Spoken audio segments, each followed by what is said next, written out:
All right, there we go. Looks like we're live. So, Kennedy, you gave me some homework last week to bring some instances of socialism as successful.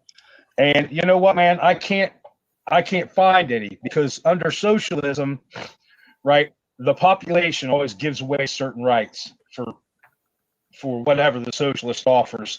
A weekly check or a monthly check, a month of vacation, guaranteed housing that you only have to pay, $500 a month for, whatever, rent controlled prison cells like Alphabet City in New York, say, made out of cinder blocks.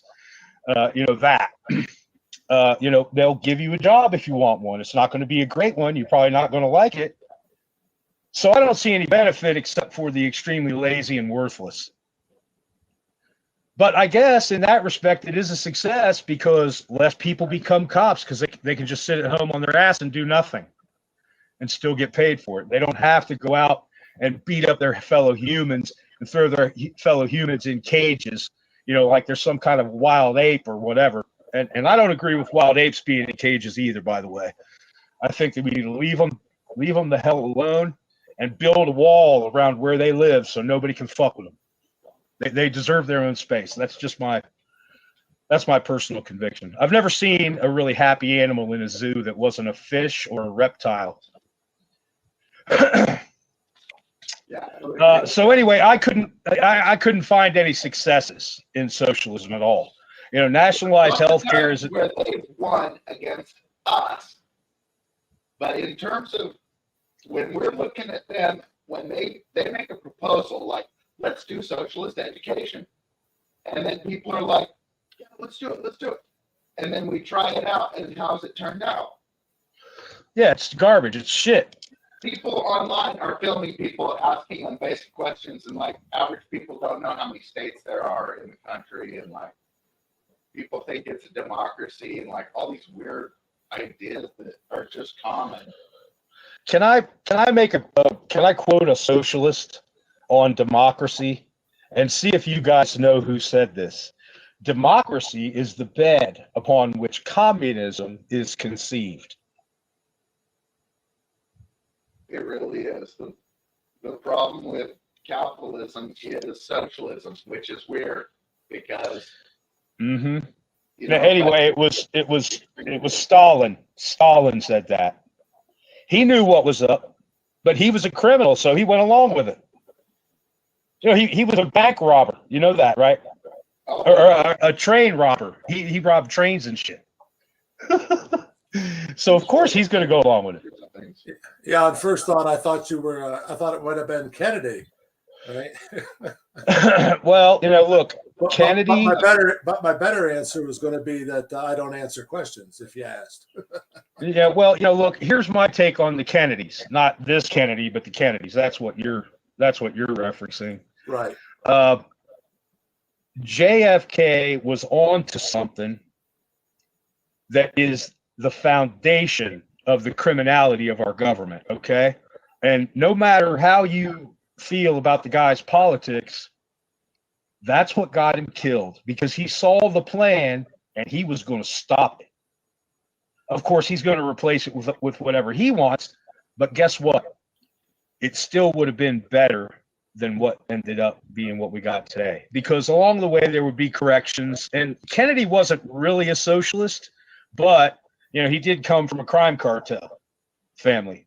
But how do we balance 100 years of Kennedy criminality with him saving the world from a nuclear holocaust? And they absolutely did that.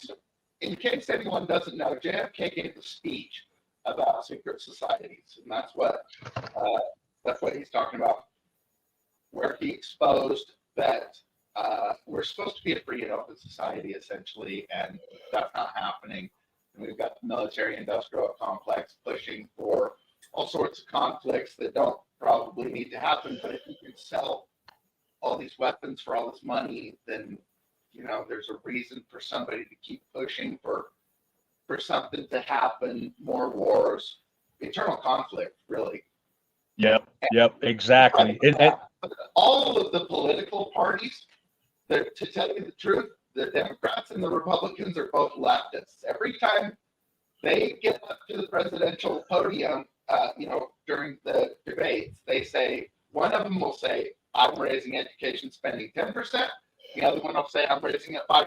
But both of them are moving towards leftism. That's government. Left is liberal. Liberal means lots of government.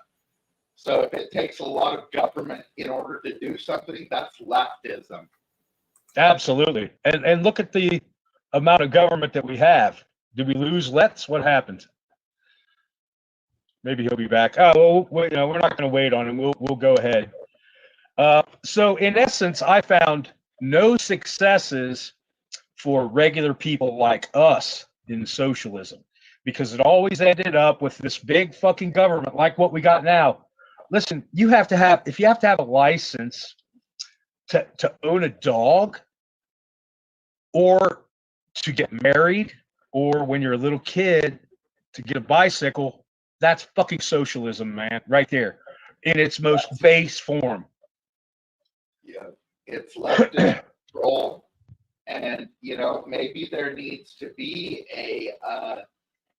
in my book, I use the example of the USDA. Both a conservative and a liberal could both say that we need something like the FDA,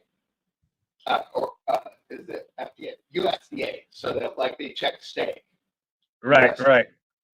So right now, that's a government operation.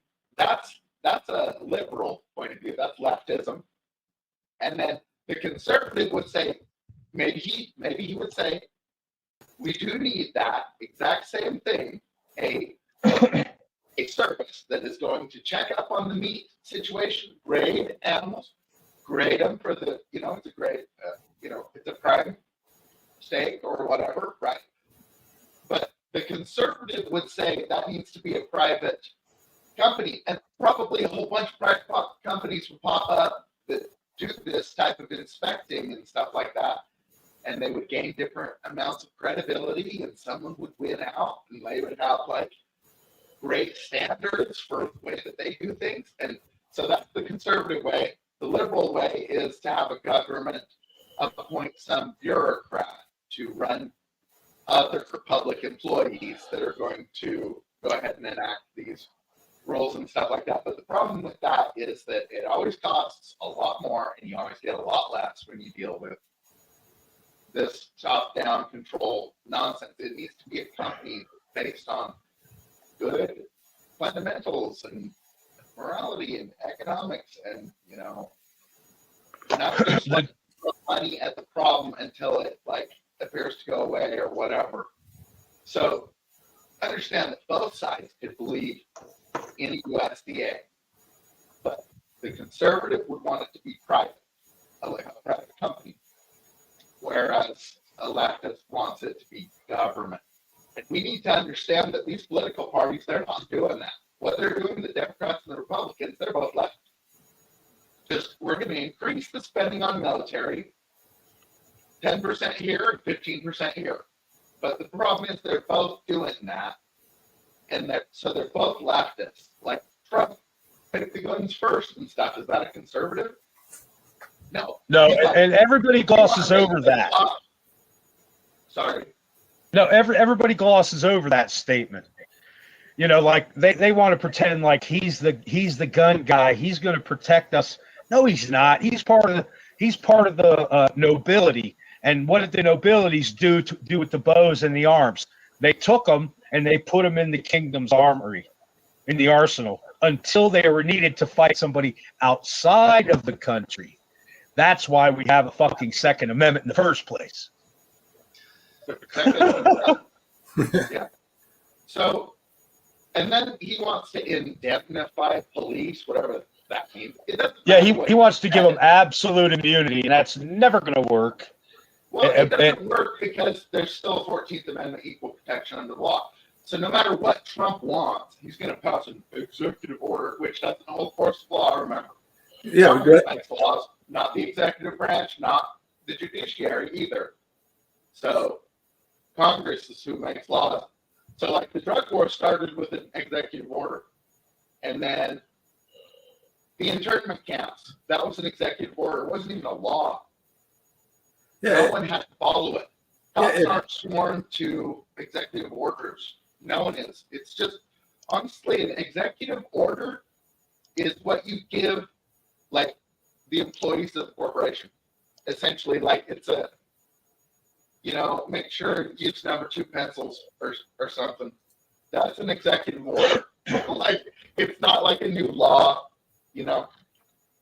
Right. It doesn't have, it's just like Supreme Court decisions. They're not law.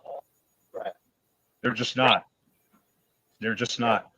Yep. So, socialism has been a complete failure for street level people like us. Absolutely. Right. It works really well for people that are doing these socialist contracts, though. Okay, so there's a guy in your town that does all of the tires for the police force and the fire department. Sure. Yep. Now, that dude there is, socialism's really working for him.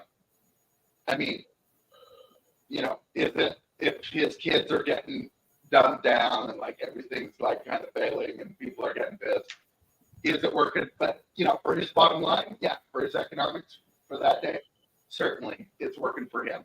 And it's all in your town. All of these teachers and stuff are getting a lot of, good salary jobs.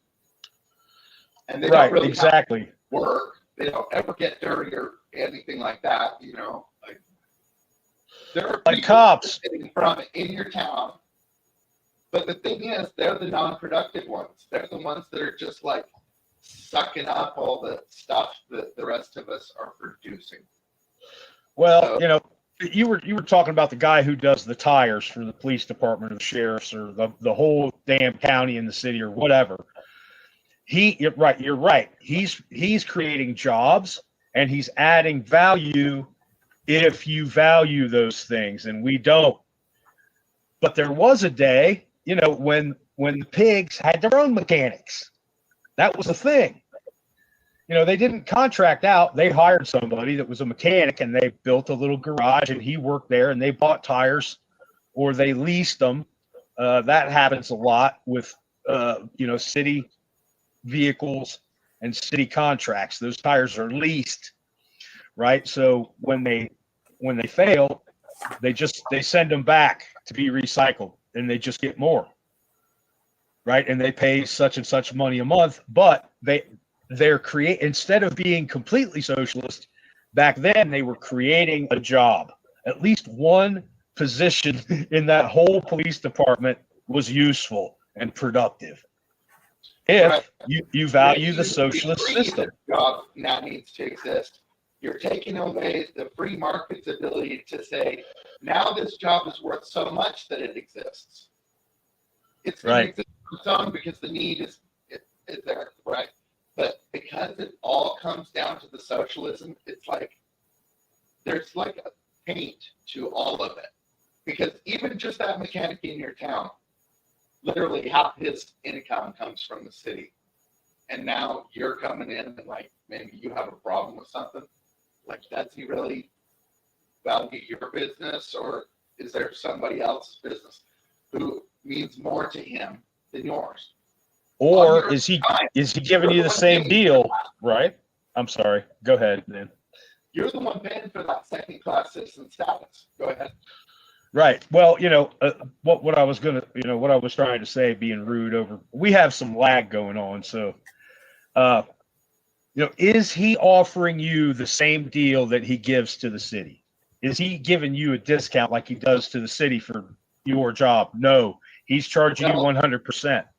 Unfortunately, we don't know exactly what the deal is. It doesn't matter because it doesn't come out of the socialist's pocket. Even if it is out of the socialist account, the city account, it's not out of his pocket. That's why supervisors and stuff didn't really work with these socialists. Like, all the buildings in town work except for these public buildings. And every one of them, all you find is like some employee thinks he's the king of everyone and just thinks he's here to tell you where to stand and what to think about everything, like literally everything. Write your name here, put your address, give me your social security number. Literally, Like you name it, and some servant somewhere is asking for that information right now. And it's like they don't have real supervisors. Like a real business has an actual manager that's in that place because he like earned his way into that and stuff. It's not that way with the bottom of society, the servants. Right. They And don't have like good managers and good people because no one's really experienced. Nobody's ever had real jobs. They just basically like screw around on Facebook half the time. Have you noticed this?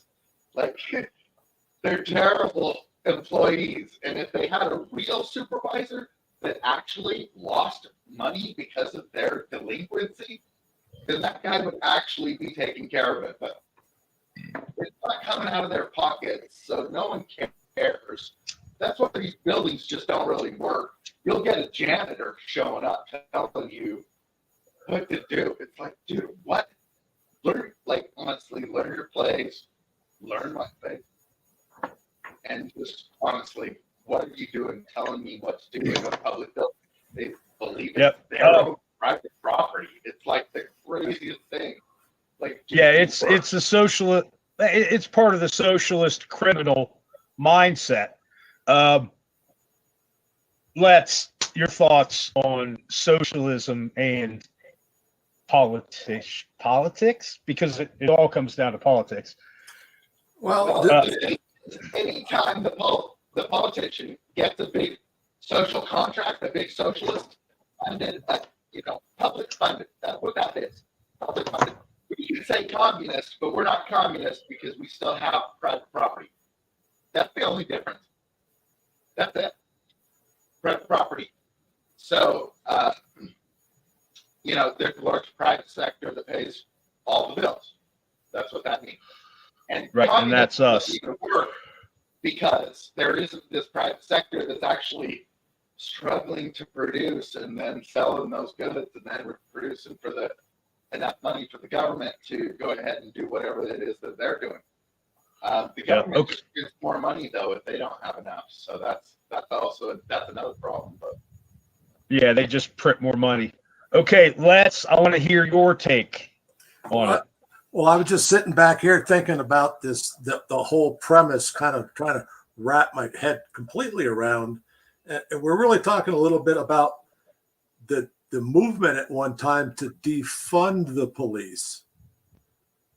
If the police were defunded, not that we're anti-police, we just want them to realize that with their current treatment on breaking their oath and not treating the citizens, be it a sovereign citizen that they claim us to be, or just a citizen that is tired of their bullshit.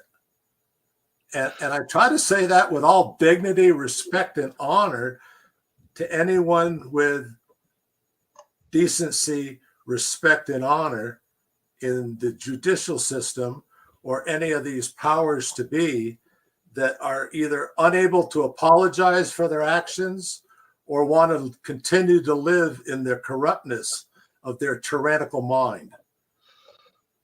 Yeah, you got a good point there. But when we talk about the police, we're really talking about the armed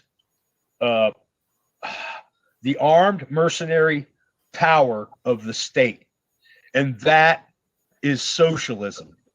It's socialism. So it's all part of that socialist system, is the argument that Kennedy is making. But it also includes everything else. And I don't know if you heard me say this or not, but if you have to I think you were away. If you have to get a license for a dog, or to get married, or to practice your profession, to be a carpenter, to be a plumber, to be an electrician, that is fucking socialism. All you should have to do is go to the city or the county that you live in and take a test, and that's it. You shouldn't have to pay for a license. We want a practical, and we want some written stuff to prove to us that you could do a little bit of math, and that you can that you have some kind of fucking reading comprehension, because if you don't have reading comprehension, how are you going to read those technical specifications? You're not, because that is like the most difficult kind of reading. Anyway, that's, those three things that I mentioned are the very simplest expression of socialism. And if you don't do those things, you can be fined, which is redress from public servants.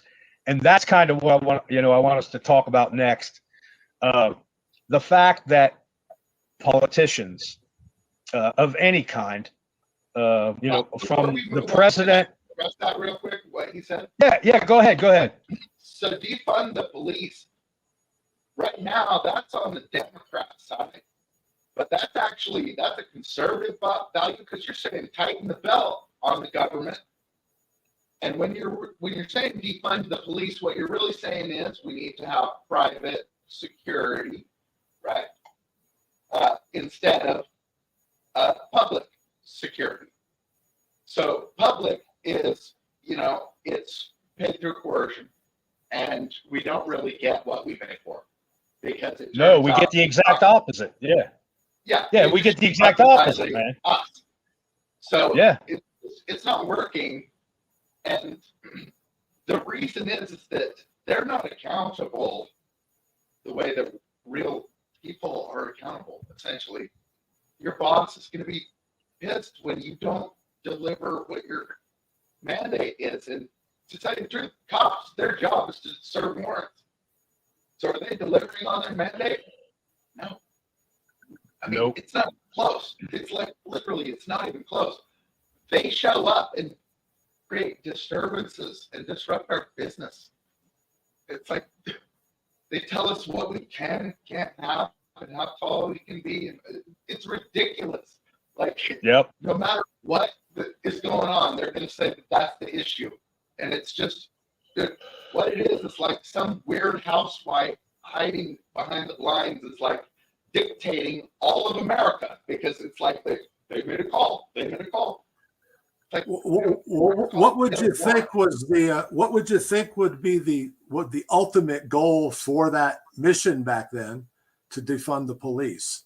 What were they actually rallying against? To security and to private. To be conservative, we're saying small government, because they don't operate well with funds. If you give them a whole bunch of money, 40% of it is lost just to like bureaucratic nonsense and just people taking advantage of no real supervisors being around and hauling off packs of whatever paper or something like that. Yeah. So a private business takes care of everything more equitably, and then they get to the bottom of it. They start utilizing technology sooner than public buildings and stuff. Like, the public servant is really good at just doing as it's told type of a person. Whereas they're robots. The American is always striving to cut his costs, and compete with others that are doing the same thing. And it works with these private businesses, but the public businesses, they're not working. And it's all about, they don't even believe they work for us. They'll tell you as much. So would it be fair to say that if we're against, or as society, we tend not to be teetered to that point where we're going to accept that premise? Can you follow that? Well, it's too late, as Kennedy will make the argument that most Americans are too willfully stupid or ignorant to see their actual value as human beings and as Americans. But Kennedy will also point out that the Constitution of the United States applies to everybody on the planet, because they can come here. Anybody can come here. And this whole, oh man, we could go down a whole rabbit hole with this. Well, is it the laws that the police have to enforce? Or is no? See, that's wrong too. They're not really even law enforcement. They're actually, they serve warrants. That's honestly what their job is. the certain warrant. Because here's the deal: it doesn't matter what law you break. What matters is if you've got a citizen that's standing there like, he did it, it cost me this, I'm an injured complainant, I want to press charges. That's what matters. That's the whole of American law. Is that you have a complainant. Okay. And then a warrant may issue. That's what we exactly. That's the law of the land under the supremacy clause.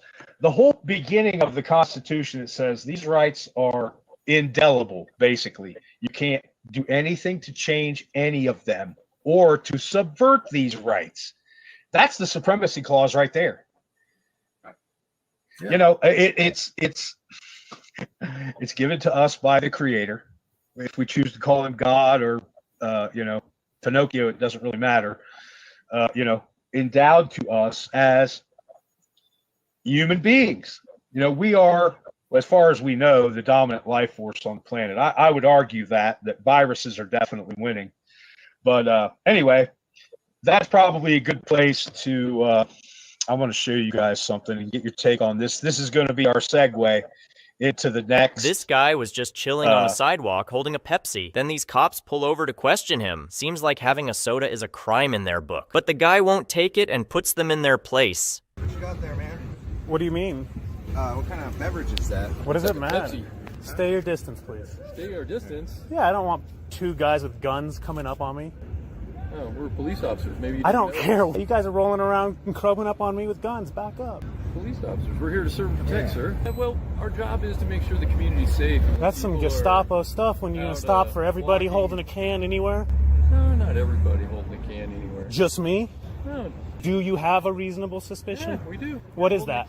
Holding a can is a reasonable suspicion. Yeah. Okay, I guess that's not really going to work out all the way to the end, but you guys get the gist of it. That's awesome. Can I comment? Yeah, go ahead, man. You got the floor. Okay, so reasonable suspicion, that's not standard. Standard is a warrant. It's spelled out in the Fourth Amendment. There's one problem with the Fourth Amendment that people get confused on, and it's reasonable. And that's why they believe that Terry v. Ohio can work. Because what's reasonable? Well, guess what reasonable is? It's the warrant. Anything. Yeah. It's the warrant. That's the reason.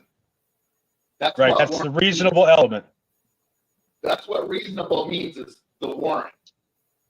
So warrant is a synonym for reason, but it's like a reason that's written down. Yep. And yep. so it's there's that one word in the Constitution that has confused all of these auditors essentially, and it's reasonable. What's the reason? It's the warrant. And how do you get the warrant? Okay, so an injured complainant needs to swear a statement of damages. The judge will go over that and determine probable cause. Only judges determine probable cause. So he needs to be asking for a warrant. If not, there's no business. And then, okay, if there's no business, meaning no warrant, no reason for him to be messing with him. That's what warrant means, is the reason. That's what it means, literally. People don't understand that, so I'm saying it over and over again, I guess. But okay, so if there's no reason for him to be dealing with him, a warrant, then now the cops are creating a disturbance to this citizen. Now they're disrupting his business. His free passage is his business, right? Yep, it should be. Now they're disrupting his business. Now he can be a complainant against them, because now they are violating the citizen, which means they're violating the community. I mean, they're disgusting. They're criminals, like straight up every time. It takes and they're traitors, man. A crime on these guys. You can develop probable cause on them. You don't need a warrant to arrest the cop. You check your state. You need to check your state law on citizen's arrest. Then you check state laws on things that you think are going to apply to you. Things like disorderly conduct. You can get a cop on disrupting your business in my state just by saying, you're disrupting my business. I can't have to have you leave. You're trying to be cordial about it. He won't go away. He's just there to harass you. He doesn't really understand what he's doing. because he doesn't really know that his job is to serve warrants exclusively. He doesn't really get it. And they just kind of encourage it at the police station. None of them know what they're even talking about at all. Yeah, they don't want to hear it. Yeah, they're making money. They don't want to hear it. Okay, so here's what Ohio says about citizens arrest. And I'll have a question for you after this. Section 2935.04.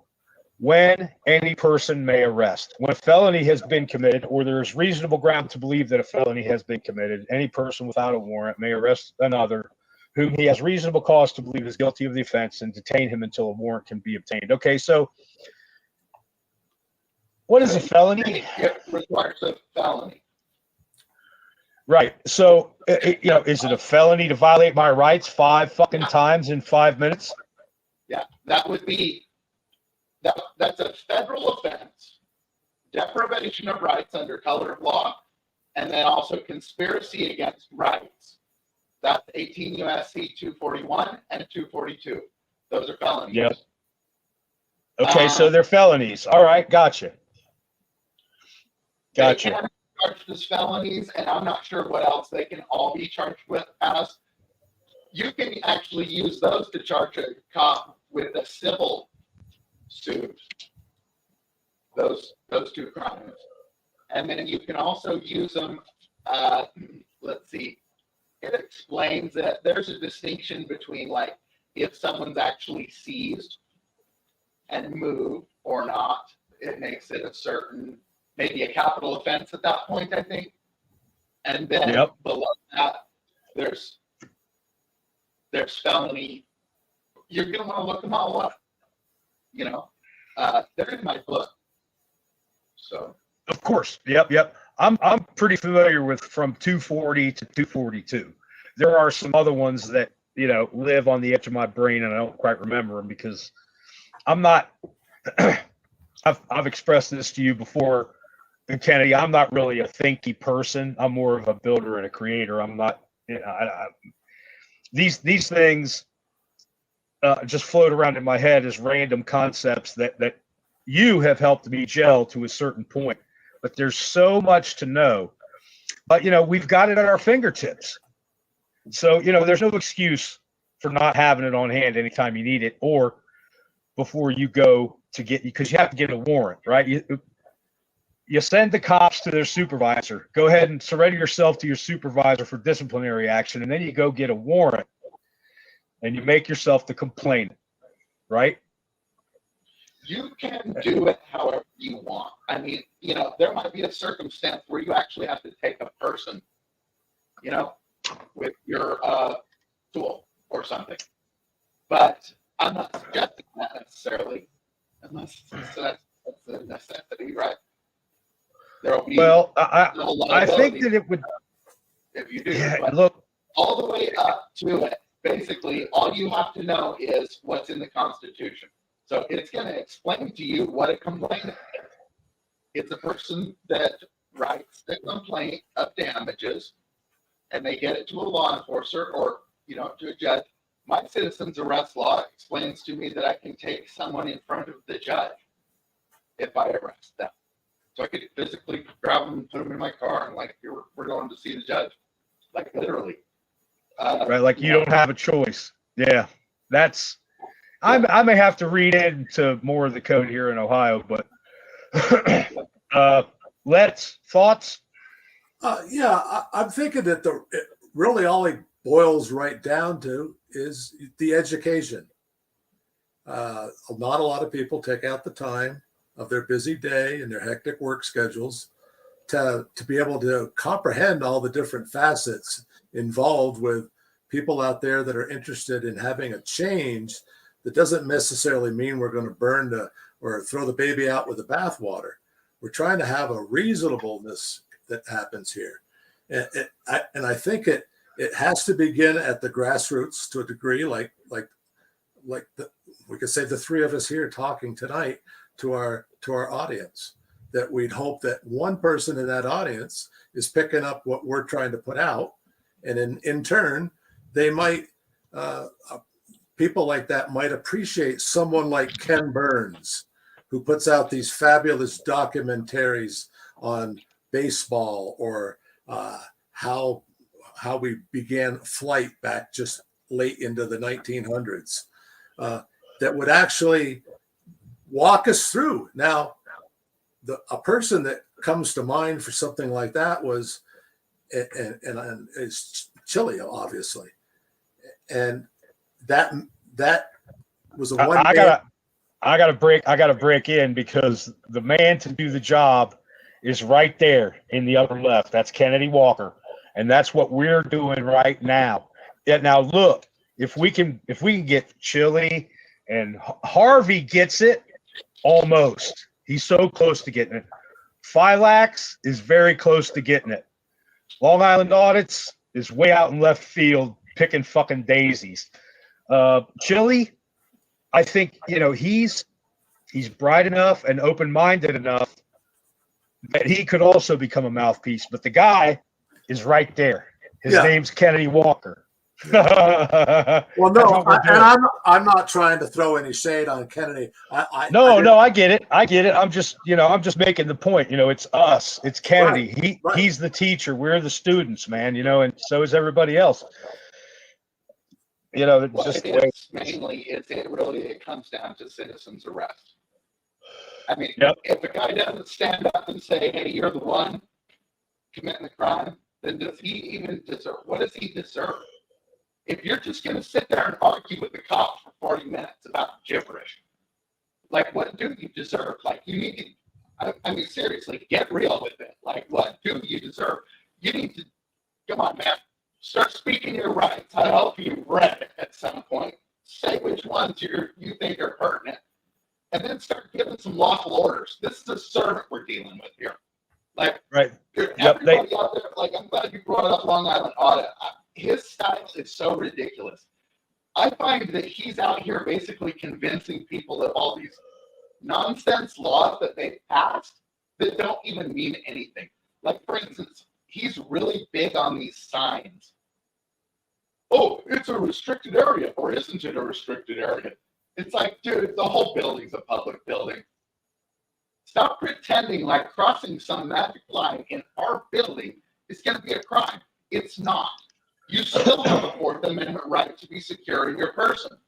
You still don't get to seize me unless you have a warrant signed by a judge based off an injured complainant's sworn statement of damages. These damages. He hurt me this way. Not, I'm sad. Oh, he's in a public building. I didn't want him there. I just didn't want it. Like, that's how these servants are. Like, they should be writing in crayon. Meanwhile, everyone's giving them all this credit. It's credit for what? Right. Right. You're treating them like, oh, yeah, let's respect these people. No, but let's treat them like what they are, which are, they're such idiots, essentially, they can't even earn their own living. They've had to come to a public place to get employed where they cannot be fired, essentially, is what's going on. They needed that. They fell into this because they tried working real jobs. It didn't work.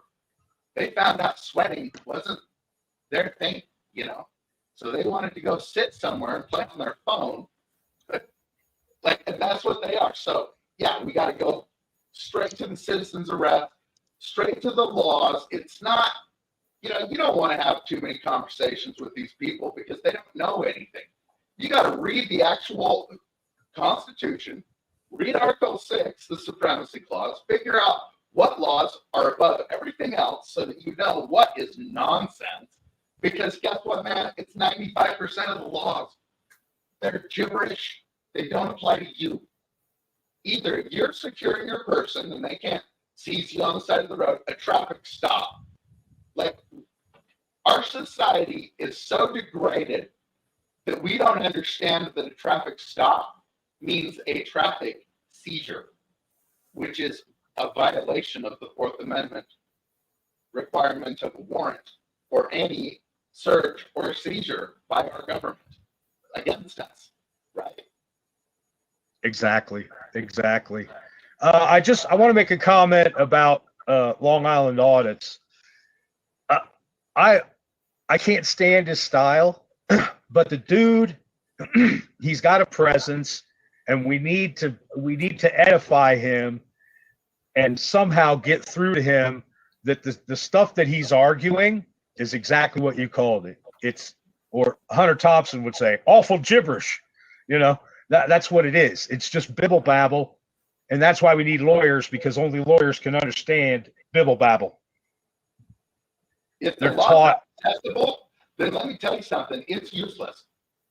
So if it can't just be understood by the common man when he says, hey, I read the Bill of Rights, it said freedom of speech, what are you talking about?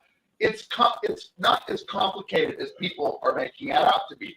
They're like, well, state law says that I only have to identify if I committed a crime.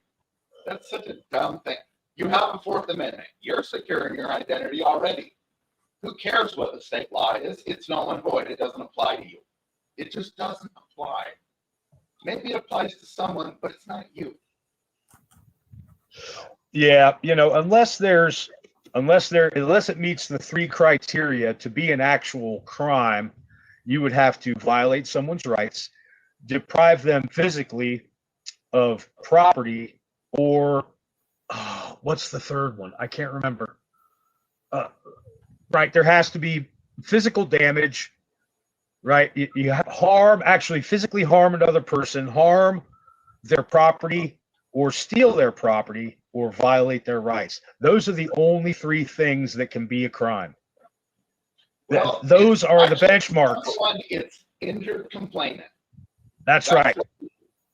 So it's just the one thing, and then maybe you're saying something the courts interpreted or something like that. But what it is an injured complainant. So you're going to state what your injuries are, and then the cop is going to say whether or not it's criminal, which means it's his business, or it's civil, which is not his business. And so, yeah, it could be exactly what you listed. Sure, but really what it comes down to, the only thing you really got to focus on is, do you have an injured complainant? Is there somebody that's like over there saying, it's him? Because if not, like, you have a Sixth Amendment right to face your accuser. You can always have these cases thrown out in court just by, you look around the courtroom, just like in Chili's trial. He should have looked around the courtroom for a complainant and said, Your Honor, I object, Sixth Amendment Confrontation Clause. Where's my complainant? I have some questions for him. Where's the injured party? Yes, yeah, where's the injured party? Also, right, yeah, in his altercation, that was, all the charges were purely fiction. And no, right, he can't be the injured person because Chili didn't violate him at all. The cop could have quit his job and went home, and then what? Chili didn't commit a crime then? And that's what he should have done. Yeah. Yeah. But he's not the complainant. There's no injured party. So, yeah, you can just move for dismissal right there at trial. But really, you want to say that to the cop immediately. You're not a complainant. You know, I mean, if he's getting to that stage, remind him, like, you're not a complainant. And get a supervisor, right? Right, and that also,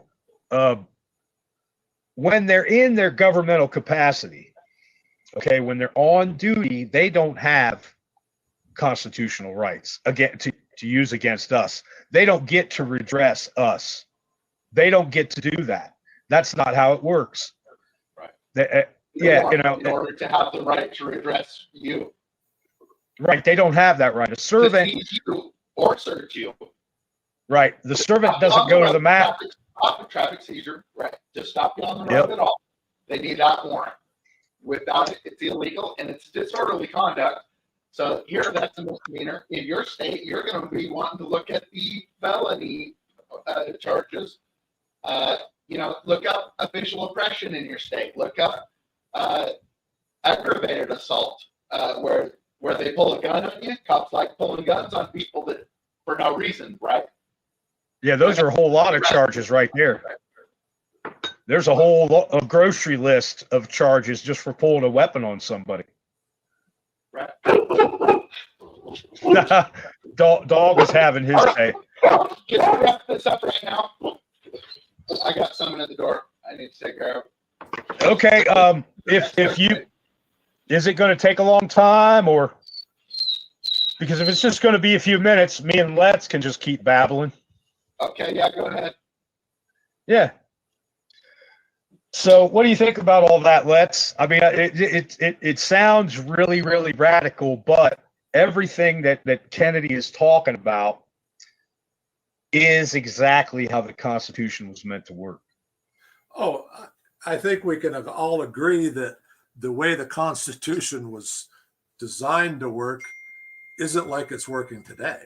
I mean, No. and No. And it's. I think we can also agree that a lot of the arguments that get put forth to try to change that are a prime example when you were talking about Long Island audits. He was one of the first people I watched when I got into watching so-called auditors. I watched a few auditors and just tried to learn myself about what exactly they were trying to have changed. And the premise was, hey, I'm coming in with a camera and I'm going to record my public servants and the performance of their duties. I'm not going to bother anybody. I'm just going to stand here and I'm going to record. And lo and behold, the next thing you know, I'm in this conversation with people that don't want me to be in a public space anymore because they feel uncomfortable. And he goes about it in a really nice way, but the altar argument is that you have other individuals that might use a more harsher tactic. People always say you go further with sugar than you do with vinegar.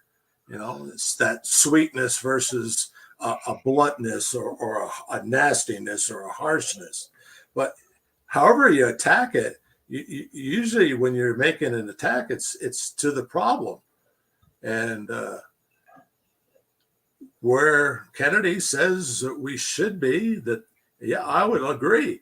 I would agree wholeheartedly that the only reason that a police officer should be approaching me is if I'm committing a crime in his presence and he can see that I'm beating up somebody or I'm murdering somebody or I'm walking out with stuff that doesn't belong to me from a store or whatever those crimes are. If that occurs, well, does he still need a warrant for that to take place if it's committed in his presence? No, those are the things I call them common law. That's how I learned it, was studying common law back in the 90s. Those deprive somebody of their rights, deprive them of their property or damage their property or physically harm another person. Right. Those are the only things that these pigs should be able to accost somebody for. Reasonable suspicion is not reasonable, and it's not suspicion. It's just, it's more of this awful gibberish that the pigs puke on us to make us think that they're doing something that's justifiable. And it's not, because it doesn't meet those three elements of being an actual crime. Right. Okay. So if you're on the street and you're not stealing, murdering, or those elements that we're talking about, and a police officer should not be able to approach you without a warrant. And the only way that he would be able to, without that warrant, means that maybe he had some suspicion at one time, knew how you acted, and that's how we kind of got to the Terry versus Ohio statute. If you no, it's okay. I got to correct you there, because Terry versus Ohio is in no kind of way the law of the land. It's just a decision passed down by the Supreme Court. I like to use this analogy, okay? The Supreme Court is to the Constitution as the Pope is to the Bible. And, I was raised Roman Catholic until I was 10 years old or something. And I can tell you right now that most of the Pope's edicts, because I sort of pay attention to it still, that's all they are. That's all the weight that they carry for a much more important thing than what we're talking about. Right. But the Constitution, no, I'm going to retract that. I'm going to say that the Constitution is even more important than the Bible because it is inspired by the freedom that we're supposed to have and the moral center and the at least the attempt at righteousness is right there in the Constitution. Every single bit of it is good. All of it is good. It never wasn't good. It's always been good since, those slave-owning rich white guys wrote it way back in the day. Well, guess what? They weren't, by the time they got to writing the Constitution, most of them weren't rich anyway. They were ruined men because they spent all their treasure to arm their local groups so we could have the revolution in the first place, or to pay for food or uniforms or whatever, firewood, blah, blah, blah, on and on and on. So, they were men, but they were smart enough and moral enough and righteous enough to understand that, if we don't have freedom, we got nothing. And the Constitution is our only defense against this crap that's going on now. Period. It's last show. I don't know if you watched it or not, but me and Kennedy were talking about, morals and being honorable. And these people that are in charge are neither one of those things. None of them are honorable because they've all broken their oaths.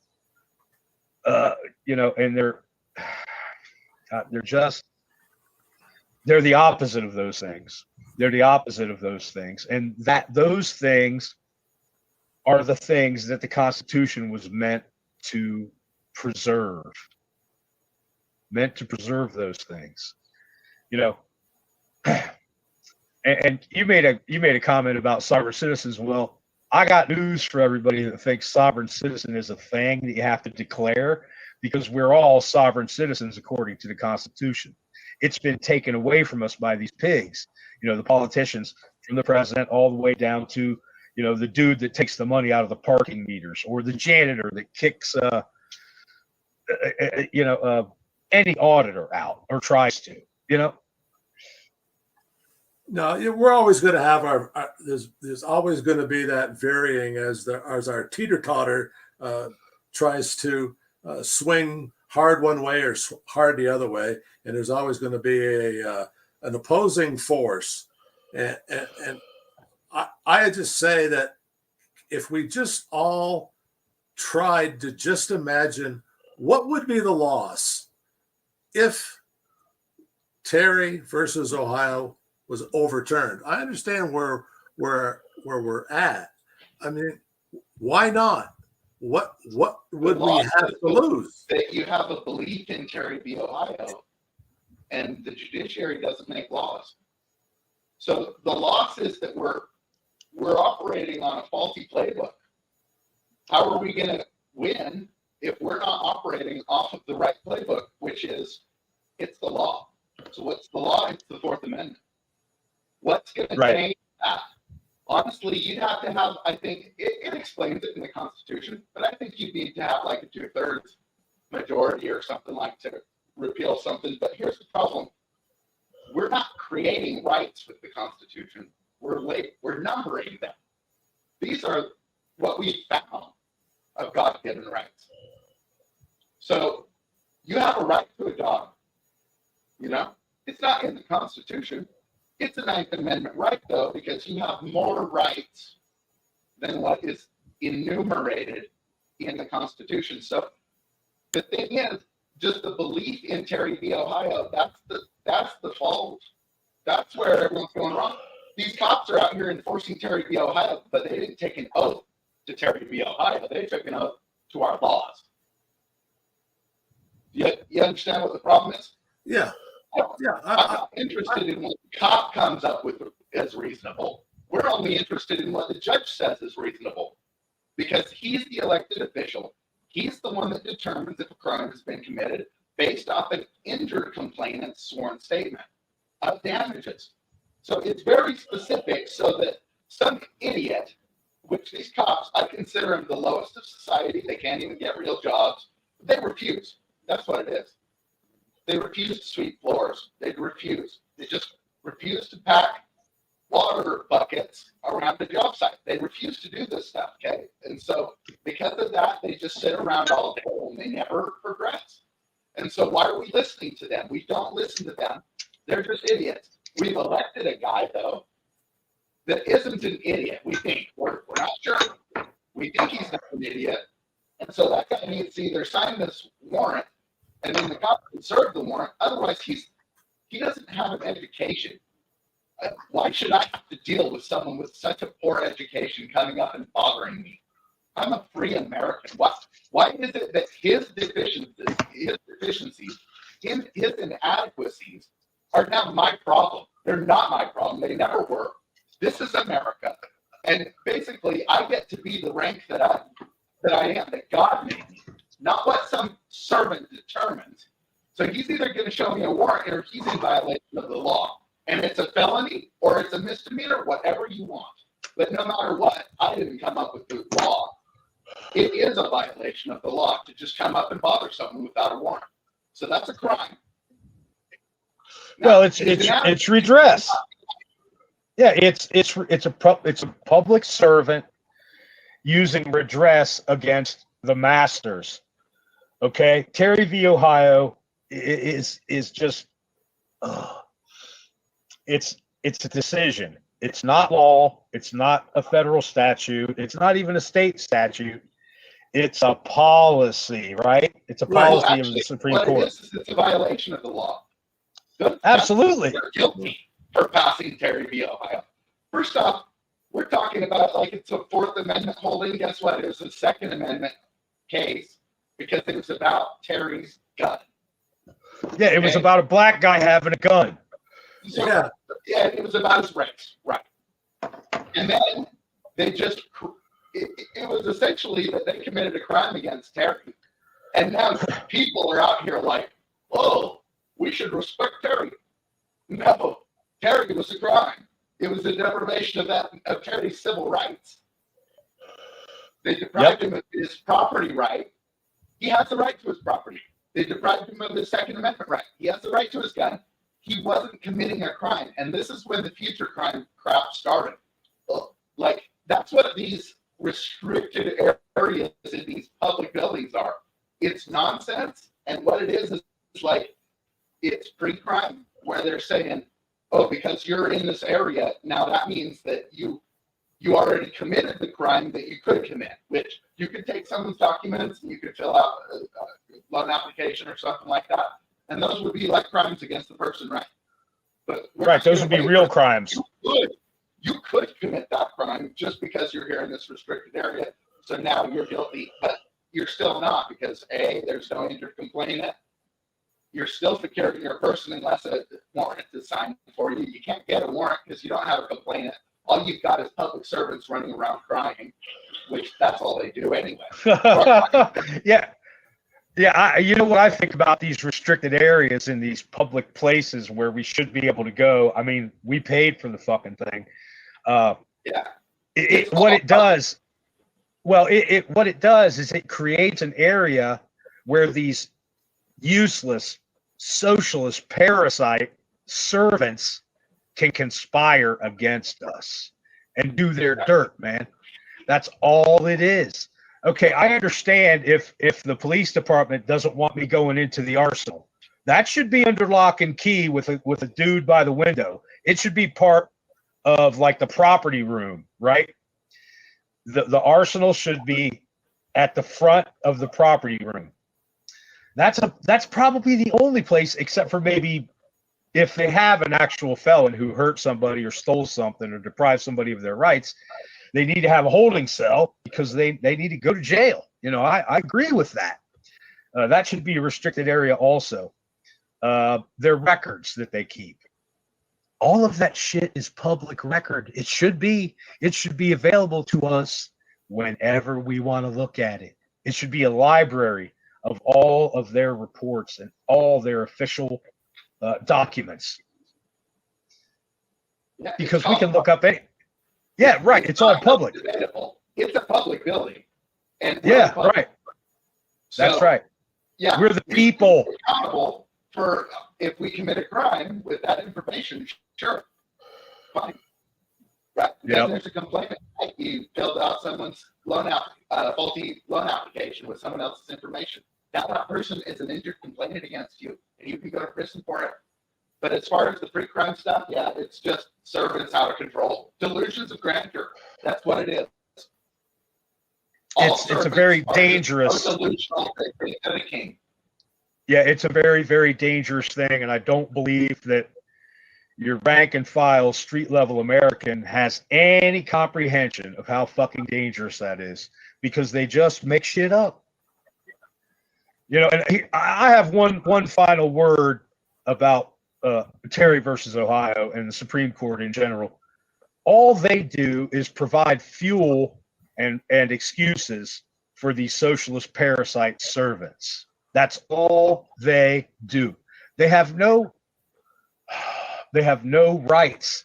They're public officials. They're not even really part of the judiciary, right? I mean, technically they are, but they're not. They're like the Fed and then the Mint. They're two completely different things, right? I mean, that is a private corporation.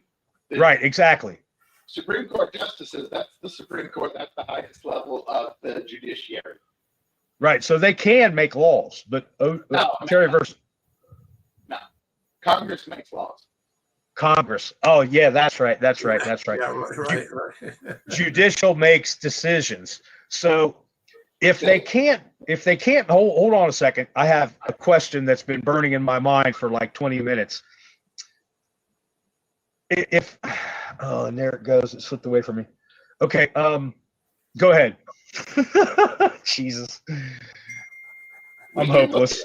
Different examples. Okay, there's Terry v. Ohio, which violates your rights. And then there's Marbury v. Madison, which affirms the supremacy clause of the Constitution. Okay, so while Terry v. Ohio violates your Second and Fourth Amendment rights, Marbury v. Madison, it upholds the supremacy clause. So those are two good examples, because the court gets to decide on the supremacy clause in Marbury v. Madison.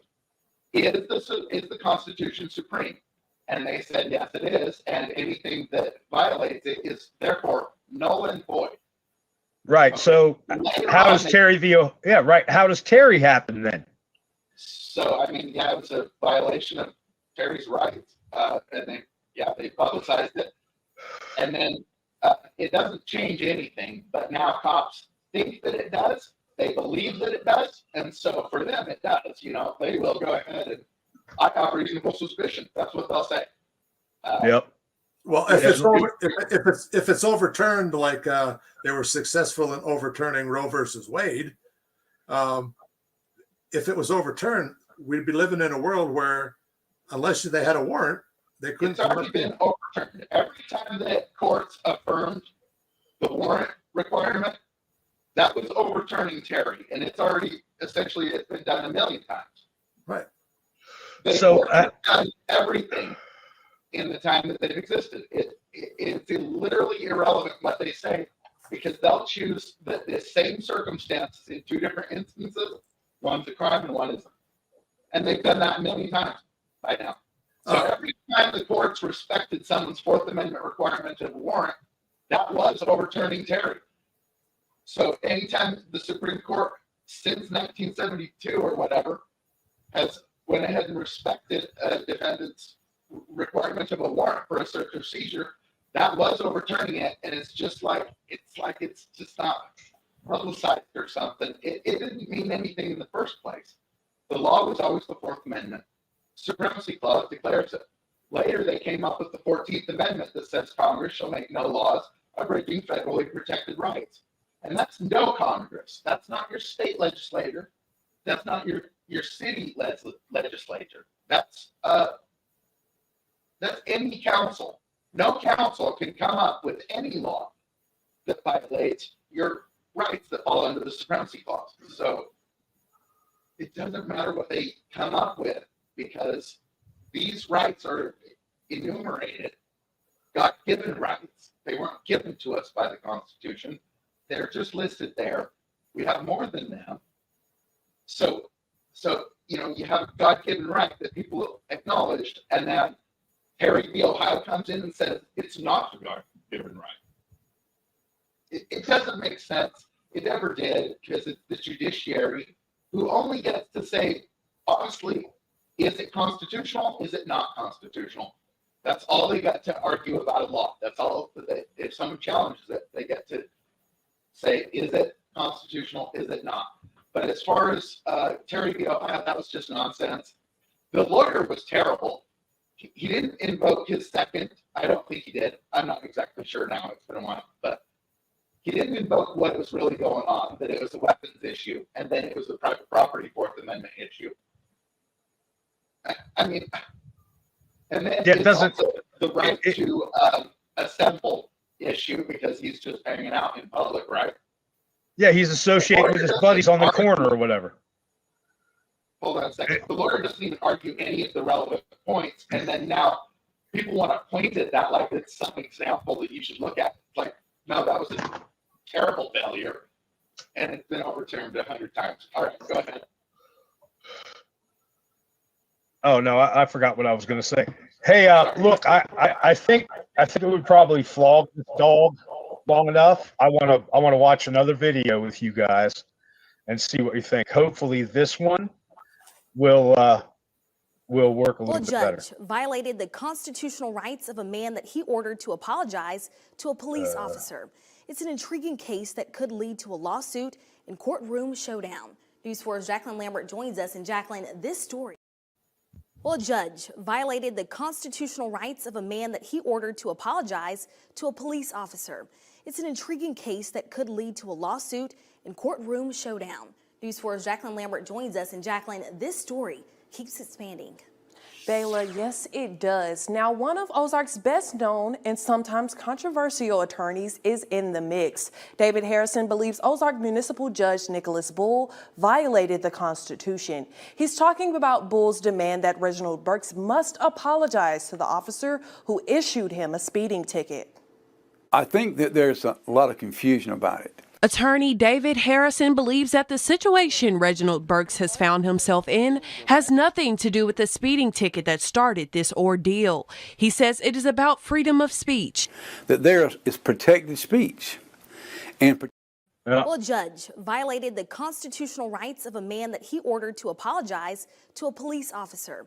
It's an intriguing case that could lead to a lawsuit and courtroom showdown.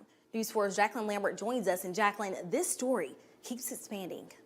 Bayla, yes, it does. Now, one of Ozark's best known and sometimes controversial attorneys is in the mix. David Harrison believes Ozark Municipal Judge Nicholas Bull violated the Constitution. He's talking about Bull's demand that Reginald Burks must apologize to the officer who issued him a speeding ticket.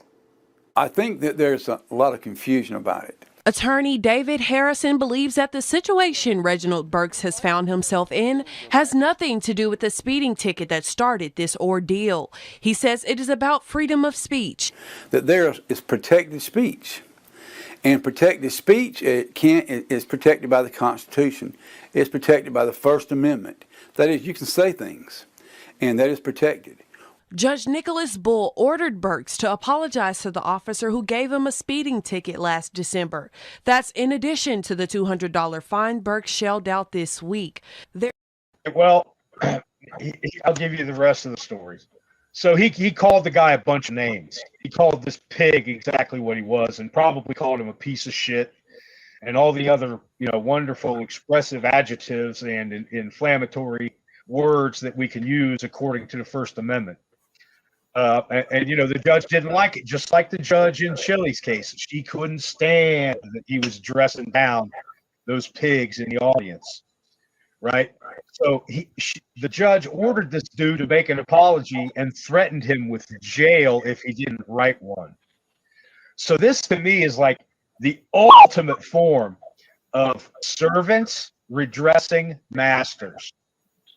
I'm going to let you go first, man. You have your say on this. you know, whether we attack it as a start, some people like to attack it by ending qualified immunity.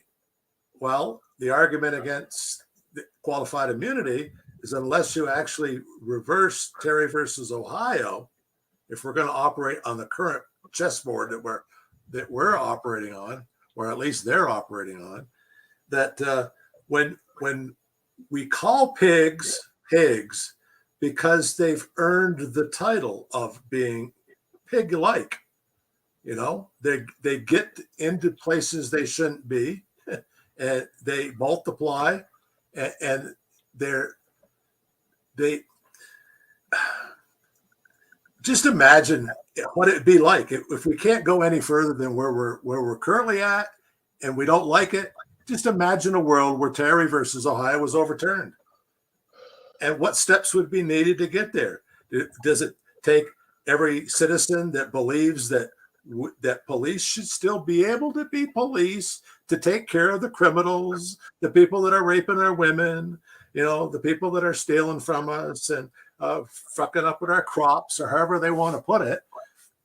Let's just let them put their freaking hands on us unless we've actually committed a crime, or we've been suspected of a crime and they've done their proper investigation and they've come back and they say, yeah, that's the guy that stole the horse, or that's the guy that raped the wife. How are you going to investigate me? You're going to show up and ask me a bunch of questions. I'm going to tell you I have a right to remain silent. You're going to say, let me see your documents. I'm going to say I have a right to be secure in my documents. What is your investigation? There is no investigation. Well, nowadays, an investigation can conclude looking at video evidence. So if you're suspected of a crime and they do an investigation and they find your ugly ass on a fucking video stealing, raping, or pillaging, then they could come up to you, walk up to you. They'd probably have that warrant in their pocket then. But any other time any other time, leave your fucking hands off me, pig. Simple as that. What it is you don't need a video camera because you already have an injured complainant that swore a statement of damages, and that statement went to the judge, and then he determined that, yes, there is probable cause to issue a warrant. Now, that's America. If you don't like it, that's your fault. That's your problem. Okay? But the law is the Fourth Amendment. It's not Terry v. Ohio. It was never Terry v. Ohio. No one took an oath to Terry v. Ohio. No one. Not even one person. It's not the law. It's just what people that don't understand who creates laws consider to be the law. All right. Okay? So you don't need the videotape in order to show that a crime has occurred because you've already got a sworn statement of damages. It's in the Fourth Amendment. It describes how you get a warrant. But in order to get a sworn statement of damages on certain crimes,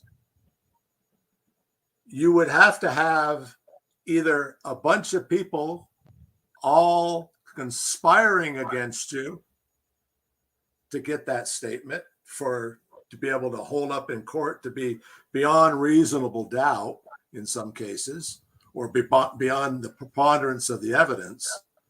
So what has been the game changer? What's been the game changer is the fact that a lot of these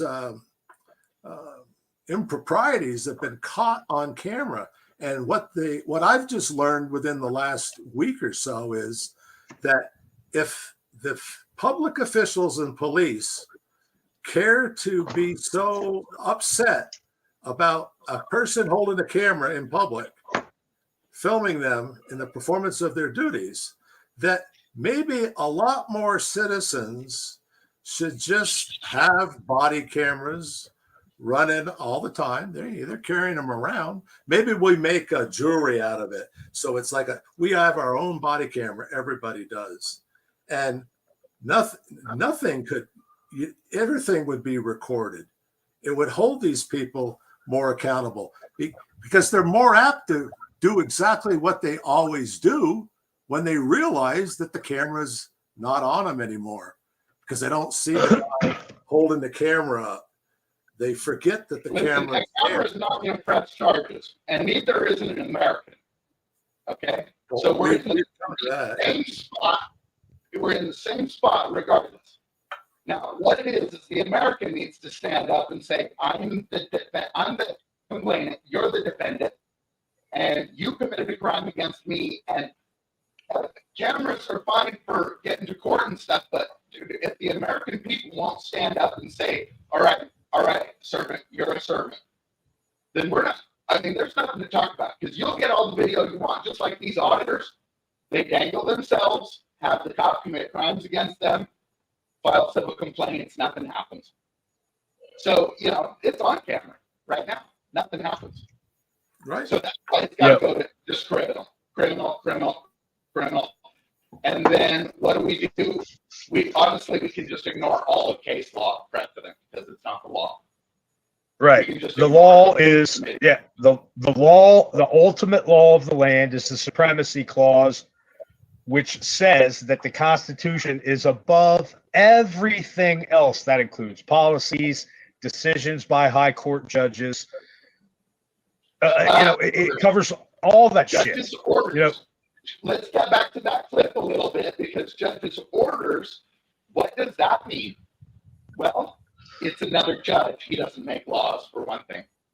He's not an executive, so he can't even order the employees of the government to do anything. He cannot be in his judicial capacity.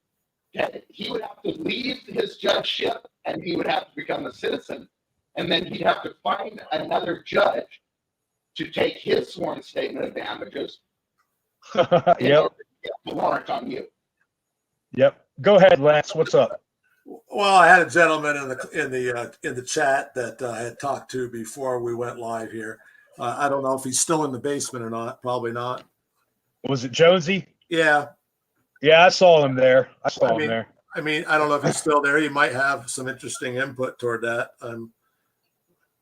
But whether he's there or not, I'm not sure. I told you the law. It's the judiciary doesn't make laws. So what is the judge's order? It's bullshit. It's nothing. It's a turd. Look, I might be you can call it any way you want. Oh, sorry. No, it's a turd that you have to polish so it looks better. Yeah. So I might be the only auditor in the country that's filmed in a courtroom, and it's because I know that I don't have to obey judge's orders. They're not for me. I only have to obey the law. Right, and the law says nothing about not having a camera in the courtroom. The law says freedom of press, and it also says I'm secure in my property, which my camera would be a property right. And then, exactly. As far as really what it comes down to is you need a warrant in order to stop me anyway, or seize me. Yep. Take me to jail or any of that stuff, or my property. So again, warrant. So that's why I got into a courtroom and filmed, and I think I'm the only one. I mean, they tried to stop me, but I wouldn't let them, and I threatened them with arrests. I should have just made those arrests. I went ahead and pressed charges on those cops that were standing in my way, though, because they're criminals, man. It's like, well, dude, they're you are your way, then you respect what I've done for you, servant. But since you don't, you just think it's nothing, and like you are not accountable to me. But that's not how it works with me, man. I'm going to go ahead and make the arrest, or I will file the charges, which I already did file the charges on them. Like, don't get in my way. That's not your job. If you've got an idea in your head, go and take care of yourself. That's truly what it is. Exactly. Exactly. You're not wrong about that. Let's see. Okay, so I had another clip that I was wanting to watch with you guys, but I'll sum it up for you since my buffer speed is fucking terrible. Okay, so it's a single dad.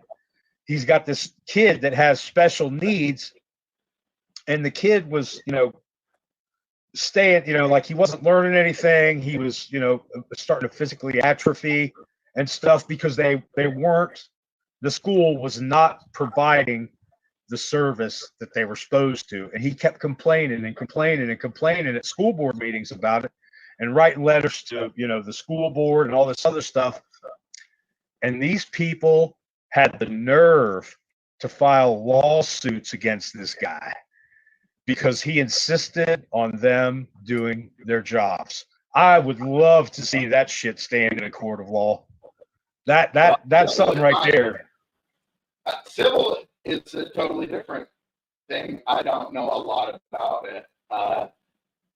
In the end, though, you do have a right to address your government, and they're a government entity. So it's pretty nonsensical. But to tell you the truth, man, if you hand your kid over to the Nazis every day for brainwashing, you don't give a shit what happens to your kid. I mean, flat out. It doesn't work putting them in these public schools. It simply doesn't work. And you're like, you went to public school, why do you know anything? Well, because I've spent a lot of time studying personally. Right. You read outside. Nonsense when I talk, and I'm citing laws. I'm citing, the Constitution, how the government is structured, which branch of government we're talking about. It's not just, well, some people think this, some people think that. No, I'm not here wasting my time with that crap. Yeah. Well, I kind of look at the big picture. We're not happy with the way things are. And we have to look at the law enforcement officer that some people would like to be called if they earn that title, and others will call them pigs. And then there are some jackboot thug pig types. But they're our first point of contact with the justice system, be it with your warrant or without your warrant. So if they're our first point of contact, they're like the doorman. And then if you get past the doorman, you get to that customer service counter.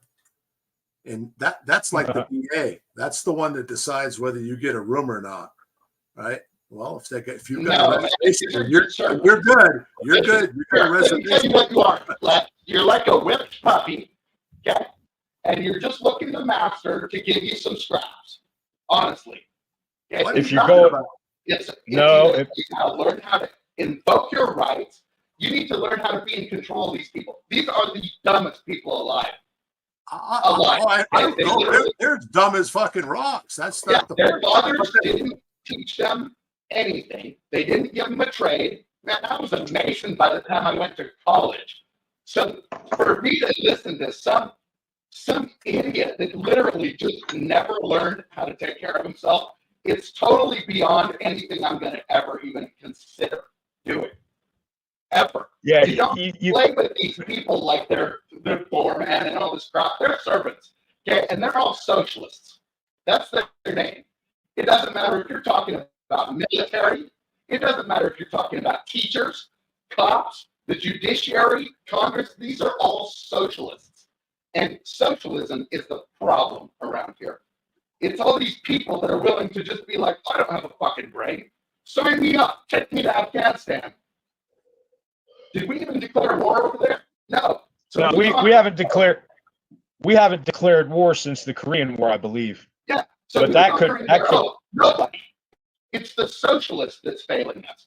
And as long as we keep treating them like middle management or something like that, no, these guys they're servants. They have to be told what to think. They have to be told what to do. You walk in and give them lawful orders. Hey, you're creating a disturbance. I'm going to have to ask you to leave. All right, but at this point, you're creating the crime of disorderly conduct. I'm trespassing you from this public building. Oh, I work here. Oh, so you get to commit crimes, huh? Dude, they're just idiots. You can't even listen to them. You can't even respect them. You don't even let them finish their spiel. You just tell them bud, I don't even know what you're talking about. Just show me the warrant. You just sound retarded. Show me your warrant, otherwise we're done. Get out of here. It's literally that. And if they don't, that's a crime. That's a crime. We keep looking at these guys like they're kings, and that's what confused them in the first place. It's treating them too well.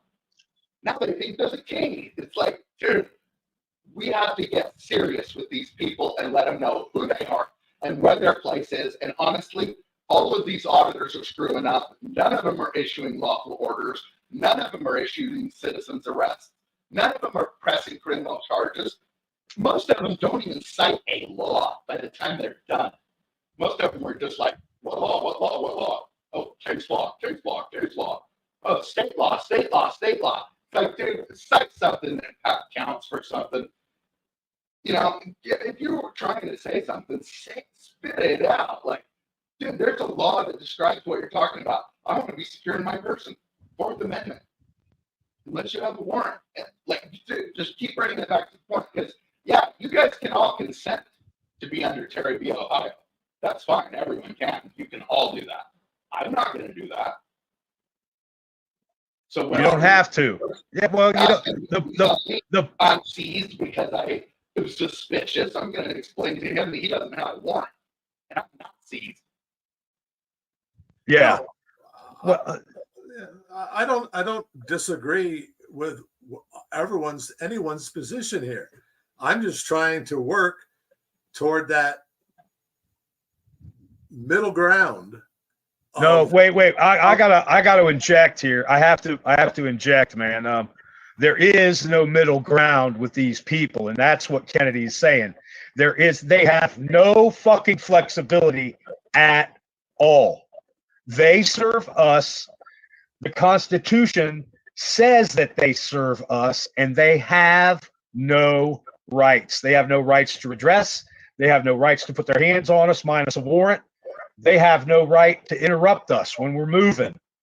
They just don't. And I understand where you're coming from, but it's words. It's words that it's not necessarily what I'm saying. War is not peace. It's slavery. So you're either at war or you're in a state of slavery. So you pick and you choose with whatever you're happy with. But you got to pick. Either we're in charge of them or we are subservient to them. They think right now that we are subservient to them. They think that they literally can get upset at us and make us leave our own property, our own building, even our own homes. How many times have I had the cops trespass here? A bunch. They don't believe in our property like straight communists. And the way that was paid was with good intentions and cooperation. And like, dude, it's brought us down this path of just like, dude, we're going straight red, straight communist threat here. Well, yeah. And no one even knows it because we're educated by the socialists themselves. It's whether we try to attack and treat the disease, or are we just going to try to attack the symptom? And I like talking about how to arrest these people. Okay, so you look up state laws on citizens arrest. You look up some state laws on disrupting your business. You look up some, it's not all these fucking fairy tale, like these sayings that you've heard over the years. This is why sovereign citizen movement hasn't accomplished anything. It's because instead of people are talking about what it is, they're just talking about, well, we got to get over the hill. Oh, we got to meet them in the middle. Oh, it's like, come on, man. What it is you got to use citizens arrest. You got to be the complainant. You can't be screwing around. Like, you got to be the complainant. You got to be the guy standing up and saying, it's him. It's him. And as long as everyone does that, like the whole problem with the cops is over. And to tell you the truth, it's over for me now. I don't have Terry v. Ohio problems because I don't put myself under Terry v. Ohio. I come right at the gate with where's your warrant. So for me, the cop problems, they're over with. I only do this for other people that are going to speak platitudes with the cop instead of like, here, get to the point. Fourth Amendment, securing my property. Hey, where's your complainant? Sixth Amendment, Confrontation Clause. I place me under citizen's arrest. 14th Amendment, equal protection under the law. Like, well, we have a state law here that says that we can stop you. Okay, well, 14th Amendment, Congress shall make no laws abridging federally protected rights. And then Supremacy Clause, hey, you know what Supreme, right? Yep, it's our amendments. So, freedom of speech, fuck you, right? Right to redress our grievances, fuck you, right? Keep it moving like that instead of like, oh man, these auditors. You can't, dude, you can't reason with an imbecile. And cops and public servants are imbeciles. They're imbeciles, man. And you're never going to convince them by playing their game, is what I'm saying, Let's. We can't. Okay, the way that me and Kennedy believe things should be done. I haven't tried any of this stuff yet, but that is the only way that we're going to ever avoid a fucking civil war. It's the only way we're going to avoid outright street combat with the fucking pigs, because look at how they're treating us, man. And if they would just do their jobs and quit being jackboot thug pigs, guess what? They wouldn't have to worry about going to work every day like they do. The fucking sissies that they are. They kill 1,300 of us a year, and 48 of them get killed, and it's the end of the world. It's like that line from the Joker, Heath Ledger's Joker says, a bus of soldiers gets blown up, and everybody goes, "Oh my God!" Or nobody cares when the soldiers get blown up, but when a bus full of children falls off a bridge, everybody loses their minds. It's the same principle. It's a bad analogy because everybody should be horrified when a bus full of kids, driven by a socialist, by the way, allegedly, right, driven by a socialist off a bridge, right, and a bunch of socialists getting blown up in a troop carrier. Same thing. Look, I was in the military too, and I do have respect for, I don't know, man. Look, the military has become the police for Congress and the Senate, and let's face it, corporate America, and that is socialism. That's socialism, and it's expansionist communism. Yeah. It is. It just is. They'd be American militia otherwise, but they're not, because now it's socialized. Well, we can blame the English for global combat. They started it. The who? The British. Well, in modern, whatever, they brought it to the point now where a country to exist and protect itself from outside threats has to have a standing military. Whenever another country starts collectivizing, then shit gets dangerous for everyone. And right, exactly. Organize something. Yeah, it's a downfall of capitalism. But then again, think about this: if everyone's buying their own, military hardware and stuff like that, and then when the people actually believe in the war and Congress actually declares it, then guess what? It's the people that are actually going to foot the bill. They're going to buy their own bullets. And that's a real patriot. That's someone that's literally given their blood, sweat, and tears, years of their life. They've gotten ready. Nowadays, these guys, like for instance, the guy at the Social Security Administration was Army, and he trespassed me because I invoked my right to remain silent with him, and my right to freedom of press with the camera. And he also wanted to question me about weapons, which I invoked my Second Amendment. He trespassed me from my own building for that. That's Army. So Army's no longer it's no longer honorable. They don't. None of them are following their oaths these days, or any of them. I'm sorry to say it. I know that you were in a different time or whatever, but the time you were in, we were killing picos.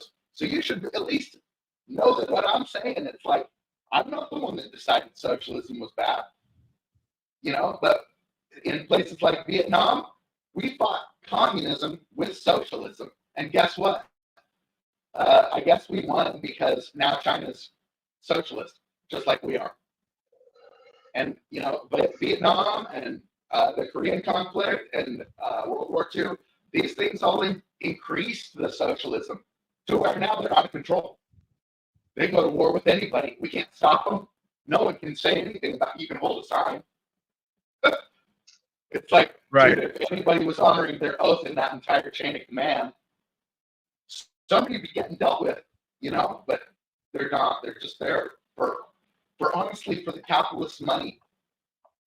Well, it's part of in these neighborhoods that are military. And it's like, It's you guys aren't socially struggling the way that us capitalists are.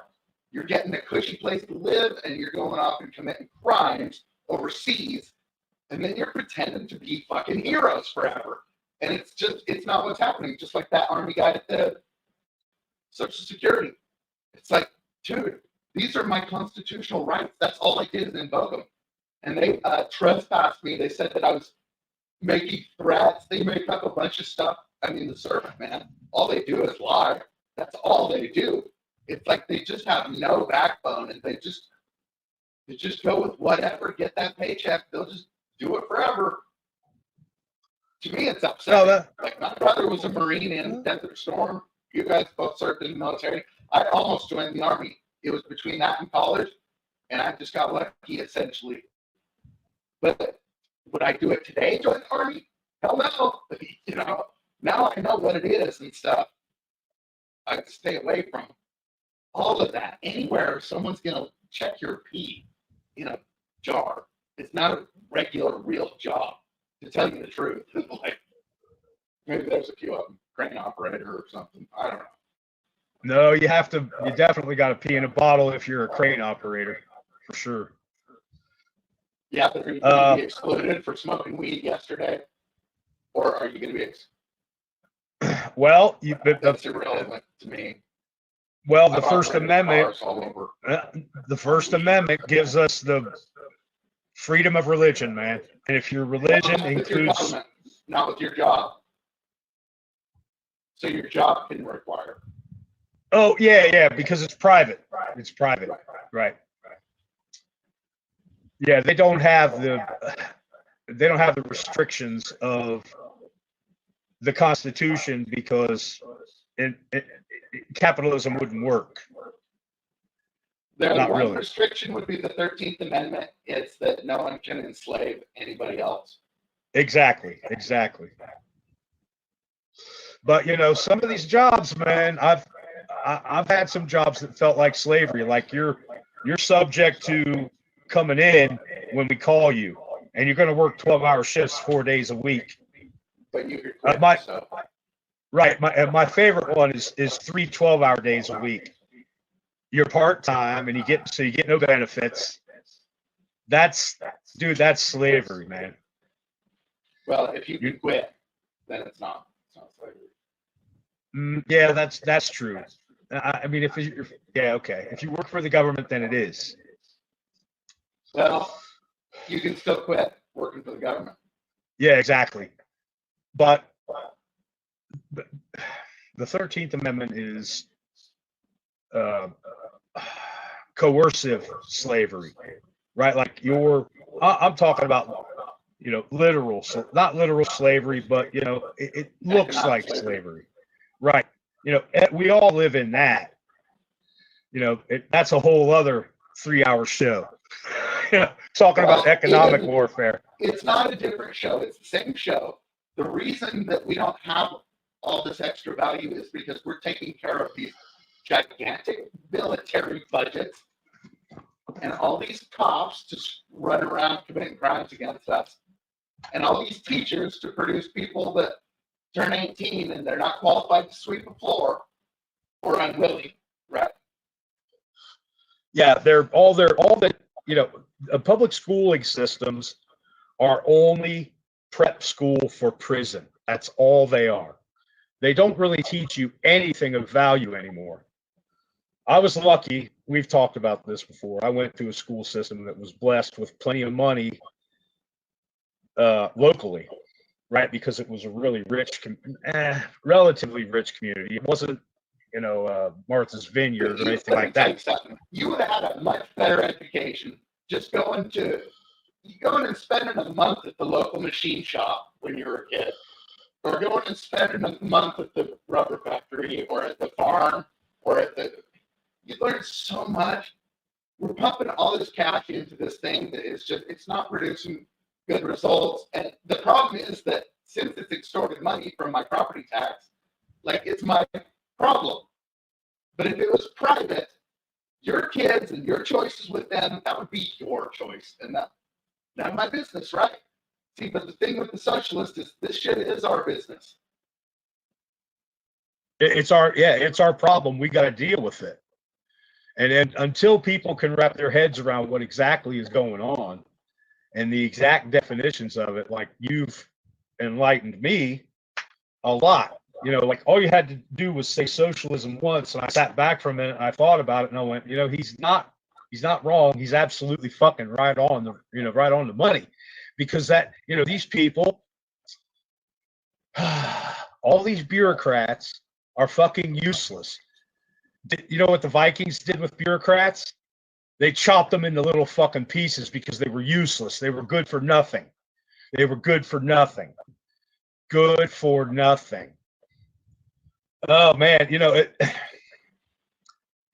the problem is that the American people don't realize all this, that they just can't wrap their heads around it because they've been propagandized and brainwashed and you know, held in this ignorant state of stupidness. You know, it's ignorance. I mean, people are stupid because they don't want to get rid of their ignorance. That is the definition of stupidity, is somebody that, because you know, a guy who has an 85 IQ can still learn anything that he wants to learn. He's going to sound stupid and he's going to look stupid doing it, but he can run a fucking lathe at a machine shop. You know, he can weld stuff together. I've met idiots that, you know, extreme idiots that were real good at whatever they did. You know, but you know, man, and being a super genius. Exactly. Like, yeah, it's a real thing, and yeah, for sure. Yeah, you know, like it takes muscle and it takes comprehension. And believe it or not, even morons can. Yeah, even a moron can learn how to comprehend how to use a fucking caliper. It's really not that hard. You know, they can learn how to use a depth gauge. Perfect. Which that's why my audits, I don't do a lot of audits. I've only done, actually they're not even really audits. They're just my personal business. Because I don't care really about the cops that much. They don't bother me because I know how to deal with them. But I will record for you guys, and you know, so getting into film in the courtroom, it's like, dude, that's here because it's perfect. It's like, it's what we're doing, what these auditors are doing, the Long Island audits, and then they're totally screwing up. Even James Freeman, he's not a Freeman, is he? Doesn't he have plates on his car and stuff? Even though he's been a Freeman for like 12, 15 years, which I like him. I like his sense of humor and stuff. But as far as what he's getting to in the law, it's like, dude, most of these auditors do not have the knowledge that it would take, that you would gain just from reading the Constitution and the Bill of Rights. Well, I think the problem there is everybody, like you said before, they're caught up in quoting statutes and decisions and case law and all this shit that doesn't matter when the bottom line is the supremacy clause. It all comes down to those two words. Those two words. If a law is repugnant or contrary to the Constitution, it is not a law. It is just bibble babble. That's all it is. That's all it is. So that brings us to one of the other things that I wanted to get into, is that these auditors are walking through these x-rays. Yeah, Fourth Amendment violation. Fourth Amendment violation, and plus they're trying to take your guns, so that's a Second Amendment violation. Yep. All because of policy and state law. Totally in denial of our rights over in favor of their policy, which is bullshit. That's where the cops are. We have a Second Amendment to protect us from them. Exactly. Well, what they've become, I'm not convinced that American police haven't always been the way they are now. I'm not convinced that they've ever been the good guys. When the Constitution was written, there weren't police. It was a private slave catching organization. But that's right. That's the thing, is our laws are not designed to be used in conjunction with this standing army of police. They're just not. They're designed to be used for a free society, that's how I use them. That's why if a cop wants to come up and bother me without a warrant, now we're going to be getting into what crimes he's committing against me, not this little stupid investigation of his. I'm not taking part in it anyway. So Right. if you're here to Yep. disrupt my business, you don't have a warrant. I've already asked you to leave. You know what? I don't like the states that require felonies because, you know, why do you have to punch them? Why can't you just slap them across the face? You know what I mean? I'm just trying to get my guys back into, you know, I'm not trying to have anybody executed. I wrote a book called Treason. Do they deserve execution? Well, that's what the law says.